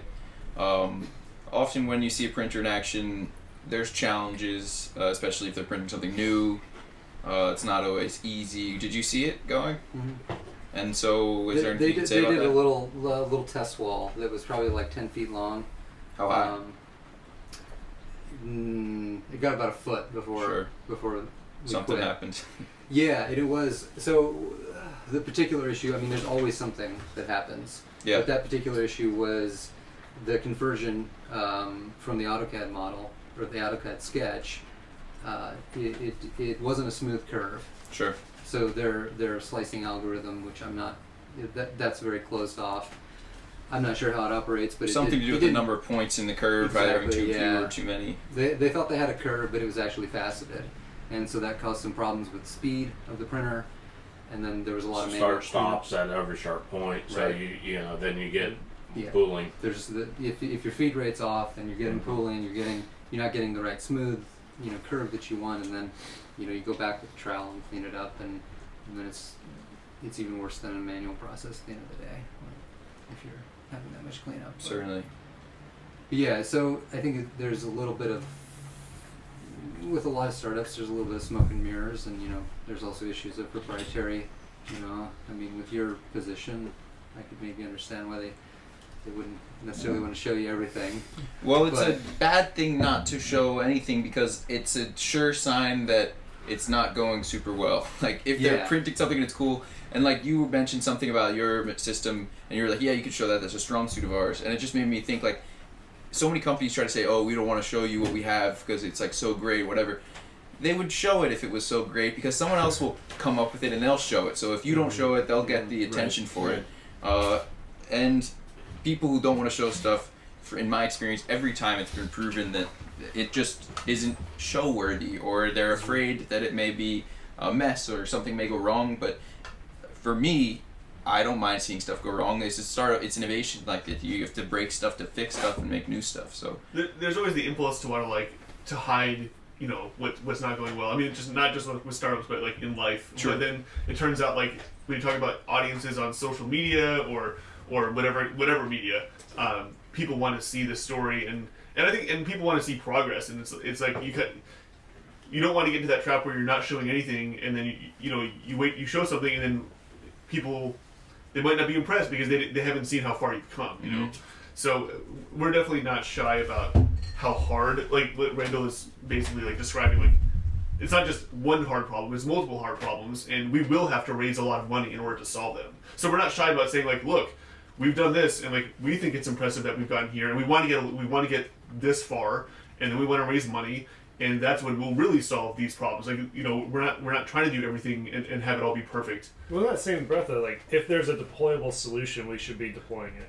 Like, that's what Habitat is an example of. It's like, it isn't the cheapest solution.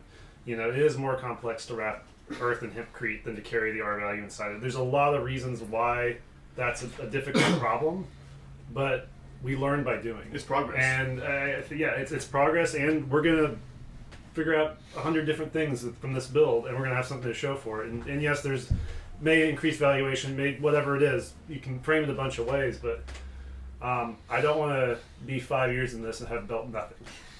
Well, and I mean, I'm more concerned about the education factor. What Oh, yeah, we're going to we'll take learn home so from much. it, all right? I mean, we have all these. We've done lots of different testing, right? We've built the test squares or the cubes, so we can test compressive strength uncontrolled. We've built sample walls, but I mean, At the end of we build a big ass wall, right? At the end of the day, there is a deployable solution in code, and we are going to deploy it, and we're going to improve on it, and we're going to automate it. Like, that's the goal. Like, even if we just automated what's in code now, we'd be so far ahead of most building. But that's not where to stop. But yeah, we'll Yeah, I think the nice thing about all of these problems is that because of the material and kind of the existing code and all of that, like the starting point is actually like we can start building at like custom home building prices right away. You know, people have built with Adobe for thousands of years. It's like a fairly forgivable system, right? I mean, that's why people who are building their own houses built this way, because it didn't take that much skill. So it's nice to just be able to get to that first build quickly and without that much risk. And then like all these additional problems just help us get to that super low cost eventually. But like, yeah, I'm confident we'll be able to build our first houses and do it at a reasonable cost. Yeah. someday $1 cheaper than Lennar. Yeah. Yeah, and the competition around here is stiff too. Like for like the very low cost housing, you know, around Indianapolis, for example, that there's you know, flat farmland. It's very easy to build. Labor is relatively cheap. So even like the cheapest homes up in Indianapolis are like significantly cheaper than the cheapest homes out in Texas or like in Austin or in Denver. Or so even the cost, it's hard to even say like we're gonna hit this dollar per square foot because there's so many other factors involved. If we can build cheaper than production home builders in Indianapolis, that means we can build cheaper anywhere. Anywhere, yeah. Yeah, they're somewhere like what with land, $80 a square foot or something. Yeah. $90. Yeah. Pretty cheap.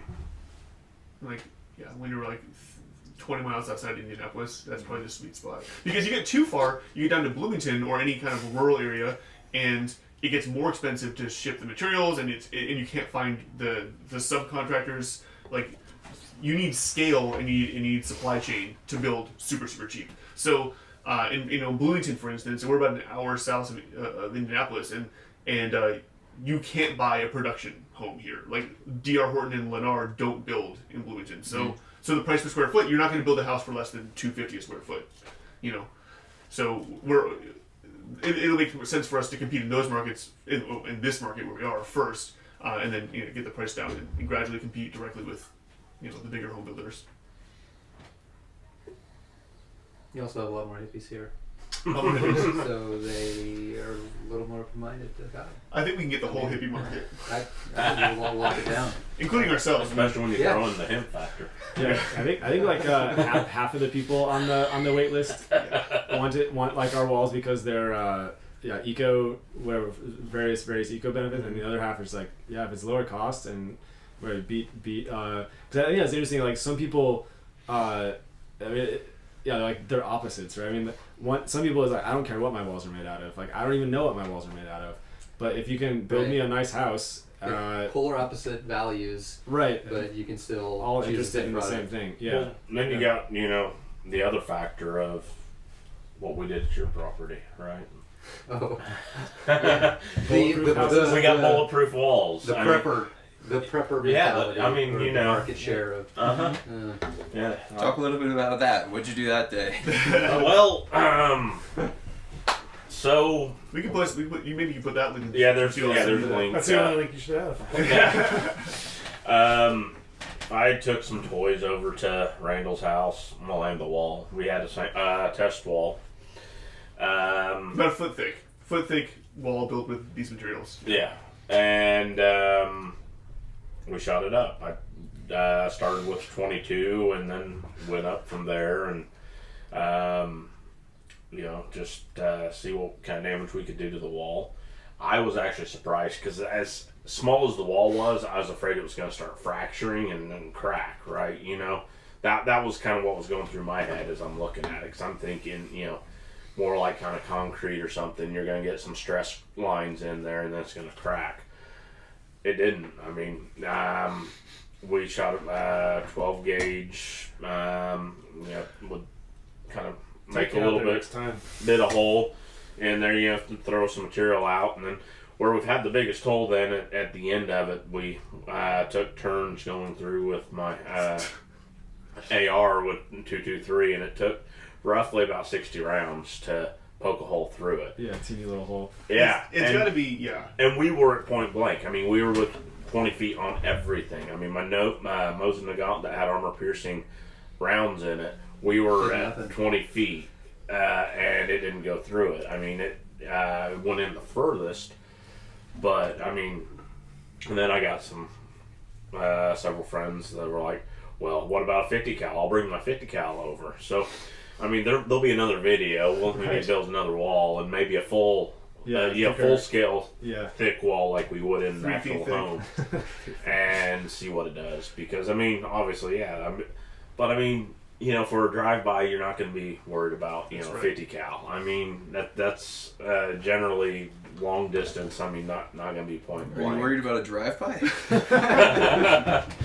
I'm not, but I mean, I'm just saying. I mean, we're talking about the prepper market. Military contracts inbound. Yeah. There's I think dollar for dollar. I mean, we need to do a side-by-side test. I think we should do a second video where we put concrete block, like CMUs. Scary to shoot blocks. Cinder blocks. Yeah, it is scary. We'll have to build some kind of a shelter and for ourselves. Mythbusters it with some string or something on the trail. Yeah, exactly. But I'm optimistic that dollar for dollar, because our material is so much cheaper than concrete, or it's substantially cheaper. So I think dollar for dollar, it's probably more bulletproof. Because a 3-inch concrete wall, for the same price as the 3-inch concrete wall, you can print like a foot or a foot and a half of our wall. So I think, and then certainly again for the prepper market, definitely radiation resistance is higher. What's the drying time after you place the mud or the Adobe? So it's pretty workable for other services, like 2 weeks a month in, like when you're plastering and so forth. But it does dry out, and drying out's like it's a relative term. It dries out to probably its lowest point. When does it reach bulletproof? Oh, that's probably the second day. Yeah. The water might help. Probably yeah, I don't know. Self-healing. But 4 months or so, you're gonna have like a pretty much where it's gonna be at steady state. Well, should we talk about the pyramid too? Yes. Oh God.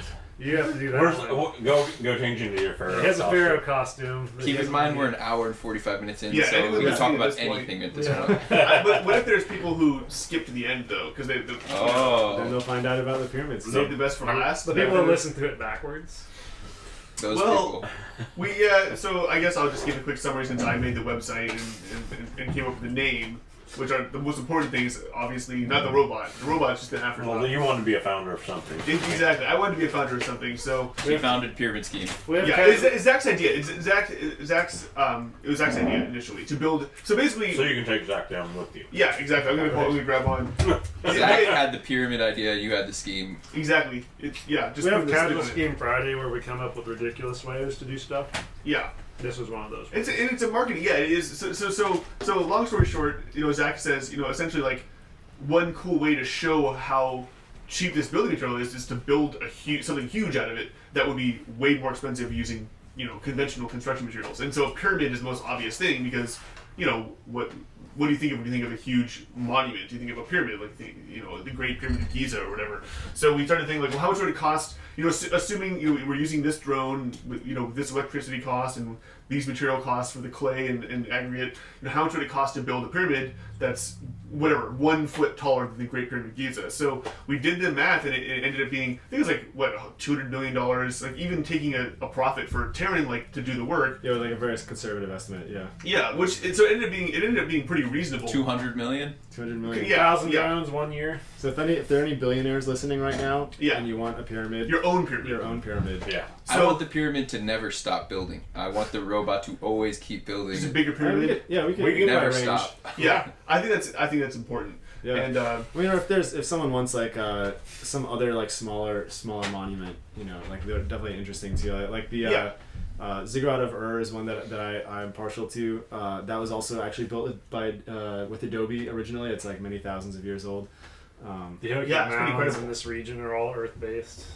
So anyway, to fast forward a little bit, so we said, okay, like right now the big thing is Web3, crypto, DAOs, just decentralized autonomous organizations. So I don't think my audience is familiar with that. If you want to kind of explain it. Oh, sure. Well, maybe they are, but either way, it's essentially a way of using blockchain, tokens that are created on a blockchain, to essentially raise funds to do a project, and then have some kind of not necessarily ownership of all the token holders, but involvement. So like voting rights. So we can't, we bought the domain name realpyramidscheme.com because it's a real pyramid scheme. A lot of these DAOs are basically pyramid schemes. Like this is also a pyramid scheme. But a real one. And so make a real pyramid. Yeah. I mean, we just bought the domain name, put it out there, and then it got shared with a couple people, and now we have like a healthy community in our Discord server. Again, realpyramidscheme.com. You can join anyone can join the conversation. Well, those people shared it with Bloomberg. One of our friends shared it with Bloomberg. Money talks. Yeah. So if someone joins your pyramid scheme, they pay $500, and then you send them the product, and they have to get people to sign up for $500. Exactly. That'd be yes. If we really want to do a real pyramid scheme, our idea is we haven't launched it yet because starting a DAO in a way that doesn't get you arrested or fined by the SEC involves you have to spend like several $1,000s to incorporate in like the Marshall Islands or just whatever. trying to draw the distinction is there's no actual multi-level marketing strategy. It's just the pyramid. It's just a pyramid. It's just a pyramid. That's why it's a joke because it actually it's just a crowdfunded pyramid. Yeah, exactly. So sharing a name with the popular multi-level marketing strategy. Exactly. Right. Exactly. We want to give people The the most idea popular. first. And so we haven't done it. We haven't sold any tokens yet. But the idea is essentially like you buy a token. You could buy a token, and then that would reserve you like a certain amount of cubic area, like a certain amount of volume in the pyramid, which we think would be good to use. Like for example, you could be buried in the pyramid, so you'd be like cremated because that's what pyramids are not for. live bodies because that could get gross, but ashes. Just like an alternative to interment. It's a cheaper way to cremation is cheap, obviously, and cheaper than a burial site. So anyway, you can be in this pyramid for eternity, which is it's a pretty good deal for like $100 or whatever, like to get your spot. So that's the business model, and then we would build it. How many spots did you calculate Does out? that include the cremation? A lot. Yeah. No. You have to come cream. No, definitely not. Yeah. So it's Arrive that could be for Yeah. another side business that we have, Sure. a place deep inside the pyramid where we cremate.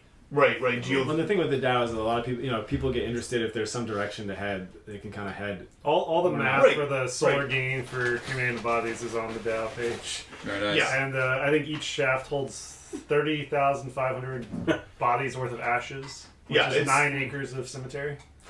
So I think Jake Very said, economical. I think it was Jake, was like preserving, land for the living by burying the dead. I don't remember how I phrased it. Can you go up to the top, walk up there or something? I think that's where the DAO comes in. I think that's a fun part of the DAO is that you can vote on the idea is voting on the location. So okay, here's a list of possible locations, and whoever gets the most votes, anyone who holds a token can vote one token, one vote essentially. Where to build it, what the design should be. Should there be tourism? Should it be a tourist attraction? Like what's the what direction should we go with this? Sell T-shirts. I think T-shirts. drone rides up to the top. Yeah. So what about management Just after buy a token. construction? After it's complete. I mean, like with a traditional cemetery. TBD. Okay, TBD. I mean, I think there's an opportunity for the DAO in that sense too. Definitely. You know?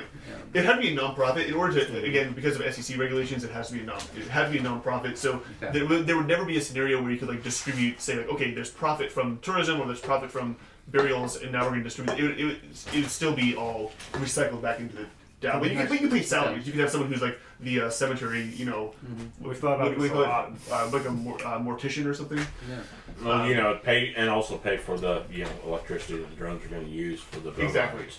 Yeah, and that's why you got to keep building new pyramids to keep that engine going. I'm still not 100% sure when the dead people came into play, but It was not the beginning. Wait, at all. what were pyramids Mummies, for I mean. originally? yeah, That's the dead connection. people. Yeah. So, and then ideally, I mean, to be, I mean, obviously it's good to have fun, but like to be a little more serious about it, we do envision, again, like with a material that's really inexpensive, being able to essentially 3D print it. The idea of having towns or cities where you build a huge, like again with charter cities, there's this potential to build beautiful monuments in the center, you know, in the town square or just outside the city, and so there is that. I mean, obviously it's a joke. There's this joking aspect to it, but we do kind of, we're not just thinking The about intention is houses. you can But- dream bigger if you have a deployable solution. Yeah, Yeah. It's definitely reasonable. That's the It's- yeah.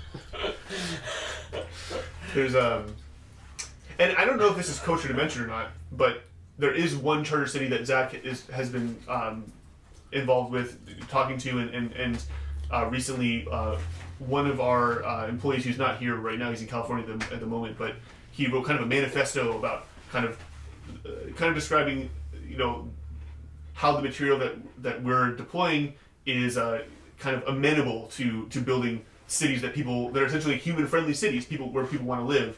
And a lot of the, you know, charter cities, the reason for starting a new city is like, hey, let's build somewhere that's better, like where people actually want to live, where the architecture is beautiful, where etc. It's, you know, the homes are healthy. There's no volatile organic compounds coming off the walls. All these kind of, you know, let's build a great city. So again, I don't know if Zach is comfortable talking about that or not, but that's not just something we're talking about. We're actually talking to charter cities, and that's honestly what we're probably most excited about. I would say. Zach? Yeah, I can leave it at that. Keep it. My brother's a part of has a membership to City DAO, where they bought some land in Wyoming. I was wondering, you guys communicated with them or something? Yeah, we started talking to them. Yeah, definitely. If anyone's there, any other members of City DAO, citizens of City DAO interested, yeah, definitely reach out. But we've got some ideas. We've got some ideas that we haven't. I shouldn't say any of it specifically because it's not. Yeah, I've just been talking to a couple members privately, but yeah, we'll see what comes of it. We finally found a secret. Yeah, it's not my secret. The inner workings of the drone, that's like anyone can know that. But when it comes to the pyramid, Yeah, well, not everybody. Which city is getting the first pyramid? Yeah. That's under wraps. Maybe there'll be a pyramid in every one of our cities. Who knows? Is there anything serious we should talk about? No, we shouldn't talk about anything serious at this point. I mean, is there anything not serious we could talk about? I think we played those games. Does it get You less got anything serious? Yeah, how did you go? Depends on how many beers. I think you once you see the Real Pyramid Scheme website, you'll realize how not serious this is. Yeah, I followed the natural burial It's on trend a little Bloomberg. bit, It's serious. it's. I mean, there's a legitimate need and yeah, interest. like green burial, like Yeah, a green tree burial and yeah, like the desire to be buried in a monument. I mean, it's some sort of natural human, like Right. weird Permanence. desire. At Yeah, the very- permanence, like significance to your life, you know, and like to be a part of something larger, and not to take up so much damn space because cemeteries, like, I mean, you know, in Europe, they pull out bodies after a few years and let somebody else be buried in that spot because they've run out of space. What do they do with the So- body? They put them in crypts, I think. They put them in catacombs, stack up the bones, and they still do that, or cremate. But yeah, you only get a few years, I think, in Germany and other See, countries. I've told my wife years ago, just burn my ass because take up less space. Right? We were talking yesterday, maybe some of you guys will go to Mars and end up buried there or something. It's always a possibility. Drones on Mars. That's We'd gonna have to be a long have start drive, right? Martian robotics. That's gonna be a big tether. Oh man. Now, was the Mars discussion after you guys had a few drinks, or was that over the fire? Yeah. After and during. Okay. Excellent. I think it was like 60-40 who would go in the short term. When my wife was pregnant, and very emotional, hormones, you know, so we watched, I think, Star Trek, where Kirk goes into this, or no, Kirk's dad, you know, is out in space and like has to stay behind and get destroyed in the ship, and mom's giving birth on the escape vessel, and she made me promise I would never go to Mars. never go to space. Oh, that space. makes sense. That's different. Yeah, space. Yeah. We got Did to you have near Earth. did you have your fingers crossed? I'll just won't tell her. We'll just make it a quick trip and we'll be good. Yeah. My wife went from I'm never going to space to I'm only going to space if the kids go too. Well, I think with the kids, Progress. I think one of the funnier things that happened in like Okay. the last 6 months is when Aya came in and had drawn like her house being built by a drone. Yeah. So I think like that ties back to the whole idea of the pyramid to me. It is just like this intention to dream bigger and like to start like breaking up this cognitive process. Like the 4-story apartment complex next to us where we're recording this is like those are all over the country right now. That building is in every city of anything over 50,000 people in the U.S. And it's just like trying to break up that stuff and start like, I don't know, kids should be dreaming crazy stuff. So should adults. Yeah. You know, I don't know, like 1960s, was that our last monument? It's the one that comes to mind when there was like the St. Louis Arch. They didn't need to build it. Kids weren't Super cool. drawing houses built with drones 10 years ago, so just like getting it started gets the ball rolling, makes people think about it. Maybe she'll come up with ideas in the next 10 years of her life before she enters the workforce that you guys didn't think of because she's been thinking about it so long. Well, I see with Zach's kids, like they know stuff I didn't know until I was like 25. Yeah. And a lot of it's just like the fire last night. They built the box style fire. It's like, you know, I learned the other style in Boy Scouts, but I never learned the other ones. I was like 25, 30. It's just funny, these things that, I don't know. As we're drawing away from practical things, it's refreshing to see like dreaming of physical manifestations again, which is, I think that's going to be more and more possible with like, you know, we're like right at the cutting edge of these tools, and we're going to see a whole lot of manifestations with, you know, AI becoming a physical part of our existence. What kind of design principles might you draw from nature? Or biomimicry? Yeah, biomimicry is a good, yeah, it's good for me. One I thing. mean, oh, good. Well, I think about this with 3D printers because we're talking about the scale, you know, like gantries versus, you know, drones, and that if you look at nature, like what are the size limitations of animals and or mobile systems and stationary systems and systems that build habitats for themselves, and you know, regardless of like how we get there or how we figure it out, if you look at nature, it seems like self-evident that going larger is not the answer. Well, Going, you know, if you're going to go large, you're going to be stationary. You're going to be a tree. You're not going to be something that is mobile and flexible. And I mean, looking at like the structures that ants build. Beavers, termites. Yeah, termites. You know, I mean, it's Those are all kind of swarm team efforts, but you could also Exactly. use like a spider as a comparison, which is much smaller and builds a pretty big structure comparatively to its size. yeah. You said it much better. Exactly. Yeah. So I feel like But that it's is also sort of to catch food. I mean, you know. Also using multifunctional. Yeah. using materials that are available. I mean, nature, Right. like Zach was Bird saying, like nest. minimizing energy use. I mean, ultimately, when we're talking about reducing cost, I mean, cost essentially comes down to energy, right? So, like, yeah, bird's nest or like a, you know, termite mound or anthill or whatever, they're basically just using whatever materials are available, and they kind of are doing very rudimentary calculations that result in like a structure that meets their needs. We're inching closer to biomimicry, but we haven't really found a solid one yet. Yeah, I come from a different place on it. Sure. That's not. I mean, I can't say it's biomimicry. I mean, Well, I think. I mean, I can go into like. I get excited about enzyme digestion making Earth stronger. It's one that came up for a moment. Through like fungi? I don't think it's usually fungi, but and a lot of stuff on the table. People research different approaches to it. It's usually in concrete. The research right now. I mean, all of the research is in concrete. It's very little in the Earth world. There's just a handful of people doing stuff. But I think the one that it's not biomimicry, but I think the one I get really stuck on is thinking of the Earth wall's natural battery for heat, which is the very obvious one. So you're like, okay, so passive solar heat, all that stuff's like on the table. Basically, everybody talks about that in grad school, and then it's kind of table stakes.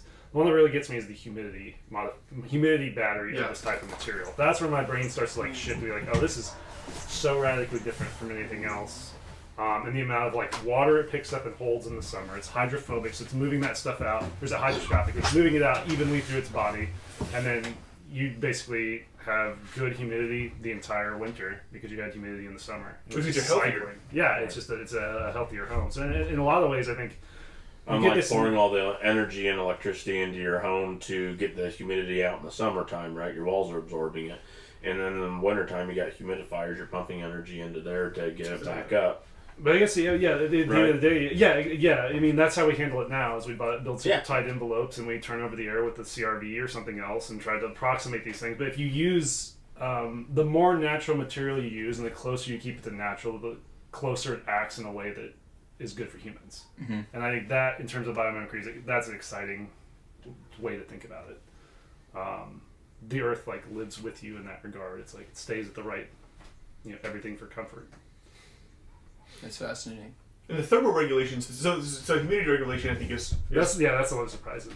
That's surprising. And a lot of people know about thermal mass, and how, with passive solar, like if you have high thermal mass, then it can absorb heat from the sun during the day. But that's one way to use thermal mass. But then there's also just like essentially thick massive walls act as a buffer against temperature swings. And so if you're in a climate where the high temperature and the low temperature, for example, 90 in the day and like 50 at night or something, where your set point is between those two, then just having that buffer against that temperature swing ends up saving you energy costs to heat and cool your house. So like in some parts of the country, it's like you could save 20% on your energy bills just by having these walls. So you got temperature, humidity, sound, and strength as 4 separate advantages, I guess you could say. Fireproof. Yeah, Fireproof.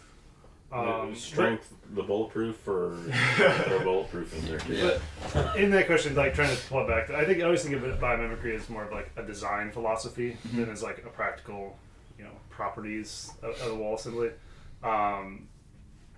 Ways we do think about that is like vaulting and arches and sort of like the more organic forms, because I think that's often when you're looking at biomimic architecture. You can't say it's like, I don't know, post and pin foundation anchors. You're like, oh, that's kind of mimicking a tree.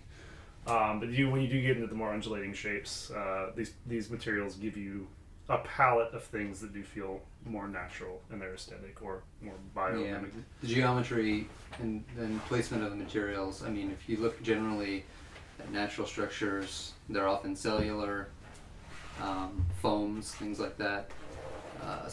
Foam core structures that are, if you analyze the densities of, say, the structure of bamboo, the skin is denser, and or a lot of smaller plants have a solid foam core and a hard outer shell, and they're actually perfectly optimized. You wouldn't want to make that outer shell any thicker.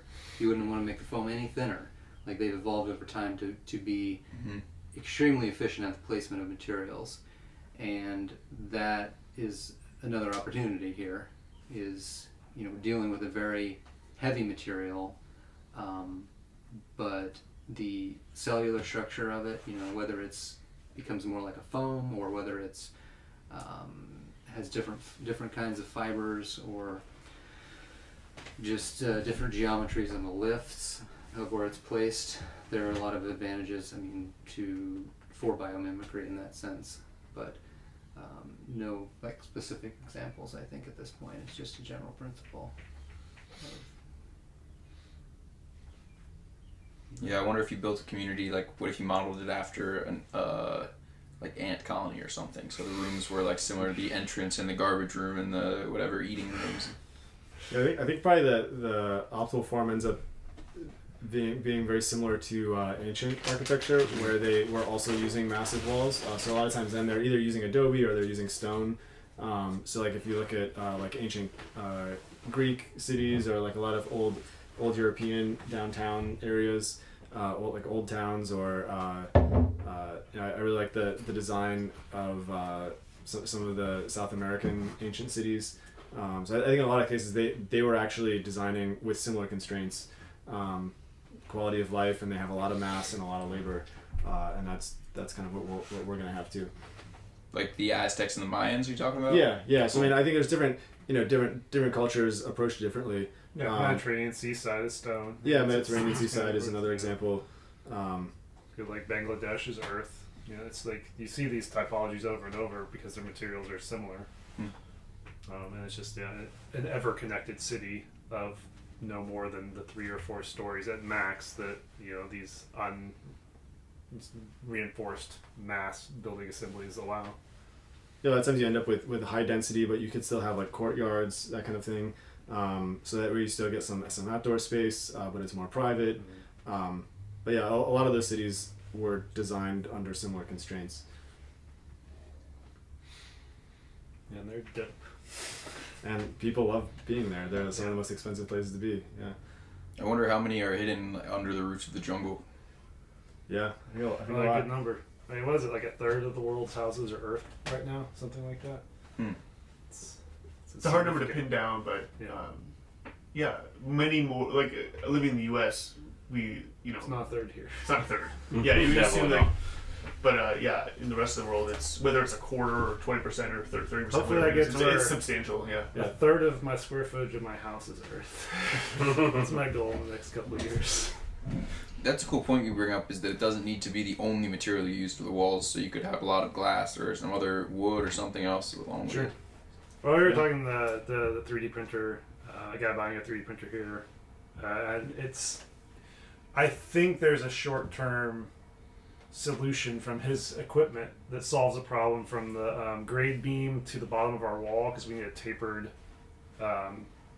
element that can have high compression, and it's sort of ideal for that. There's also ICF forms that kind of taper out, or brick ledge lips. There's a lot of things that get there, but I think the answer is you have to be somewhat agnostic to which is the solution for each part of the house. I get really nervous when people are like, we're just going to do everything. Like, That's fascinating. So you plan on integrating some potentially printed concrete parts from your buddy who's getting a vertigo printer and using them in your Adobe structures with your drone. I mean, I can't speak for everyone in the company yet, but I've already been drawing For your house. the addition to my house. I've been thinking, I've been trying to solve this problem. I'm thinking about going to do ICF training this month. So learning a couple different systems to get there, but at the end of the day, if he had the printer now, I'd make it work. Cool. Because I think having those languages meet is... Are you talking like using those building blocks, or are you talking about So setting it? the printer that he's getting prints in modular pieces. So Okay. I would be printing the modular piece that goes from grade beam or foundation point to the bottom of the wall, with the proper flaring to catch and load. Pretty much just a permanent formwork for the rebar cage and concrete you'll pour in, right? Yeah. Yeah, and if he's got the printer, I mean, the complexity's free. You do that geometry, it makes sense. Yep. But then it also, what I like about it is that it creates an ecosystem, Yeah. of these technologies. And if we can get to that point, then we're really doing something exciting, I think. You're rather than just taking the best of what each one of the materials is best for, right? And then combining them in to make the best house. Yeah, absolutely. Yeah. That's I think that's just fundamental to getting to a complete solution. Because right now there's already some automation and some pretty high tech, in this world of, concrete pumper trucks, they're robotically controlled. The guy just stands there and runs the controls, and occasionally there is somebody usually guiding the tube to make sure it goes in the right spot. But there are curbing machines that run on GPS. There are all these little parts and pieces going around right now. But if in one operation we can illustrate the whole ecosystem, I think it will illustrate to people that don't have the vision for it yet, like what it can become. Sure. We don't get all the way with one tool. Yeah. That's just the end of the day. Because the constant critiques of basically we're just building a shelter. If a lot of the university projects and demonstrations that have happened in the past 20 years, they're pavilions for that reason, is because you can build a shell. Yeah. But then what? It's a non-code situation and non-living situation. And then there's all adding design on top of all of those things. Architecture's a real mess of a profession, but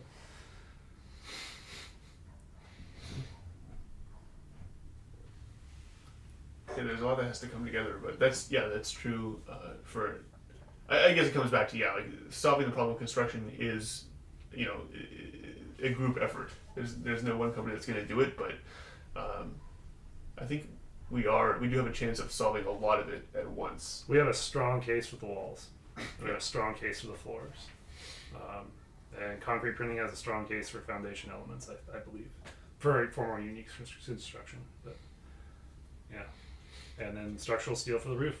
It's a real strong case for a roof. And someday vaulting. Yeah. Yeah.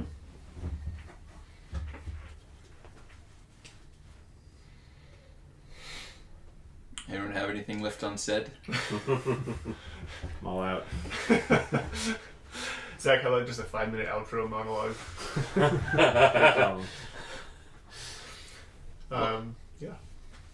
That was pretty solid. We talked about a lot of interesting things, and it won't be the last time I'm here to do a podcast. So if I can convince all of you to sit down with me again in the future, then maybe we'll do this another time. It'd be nice to do it inside the house that we build.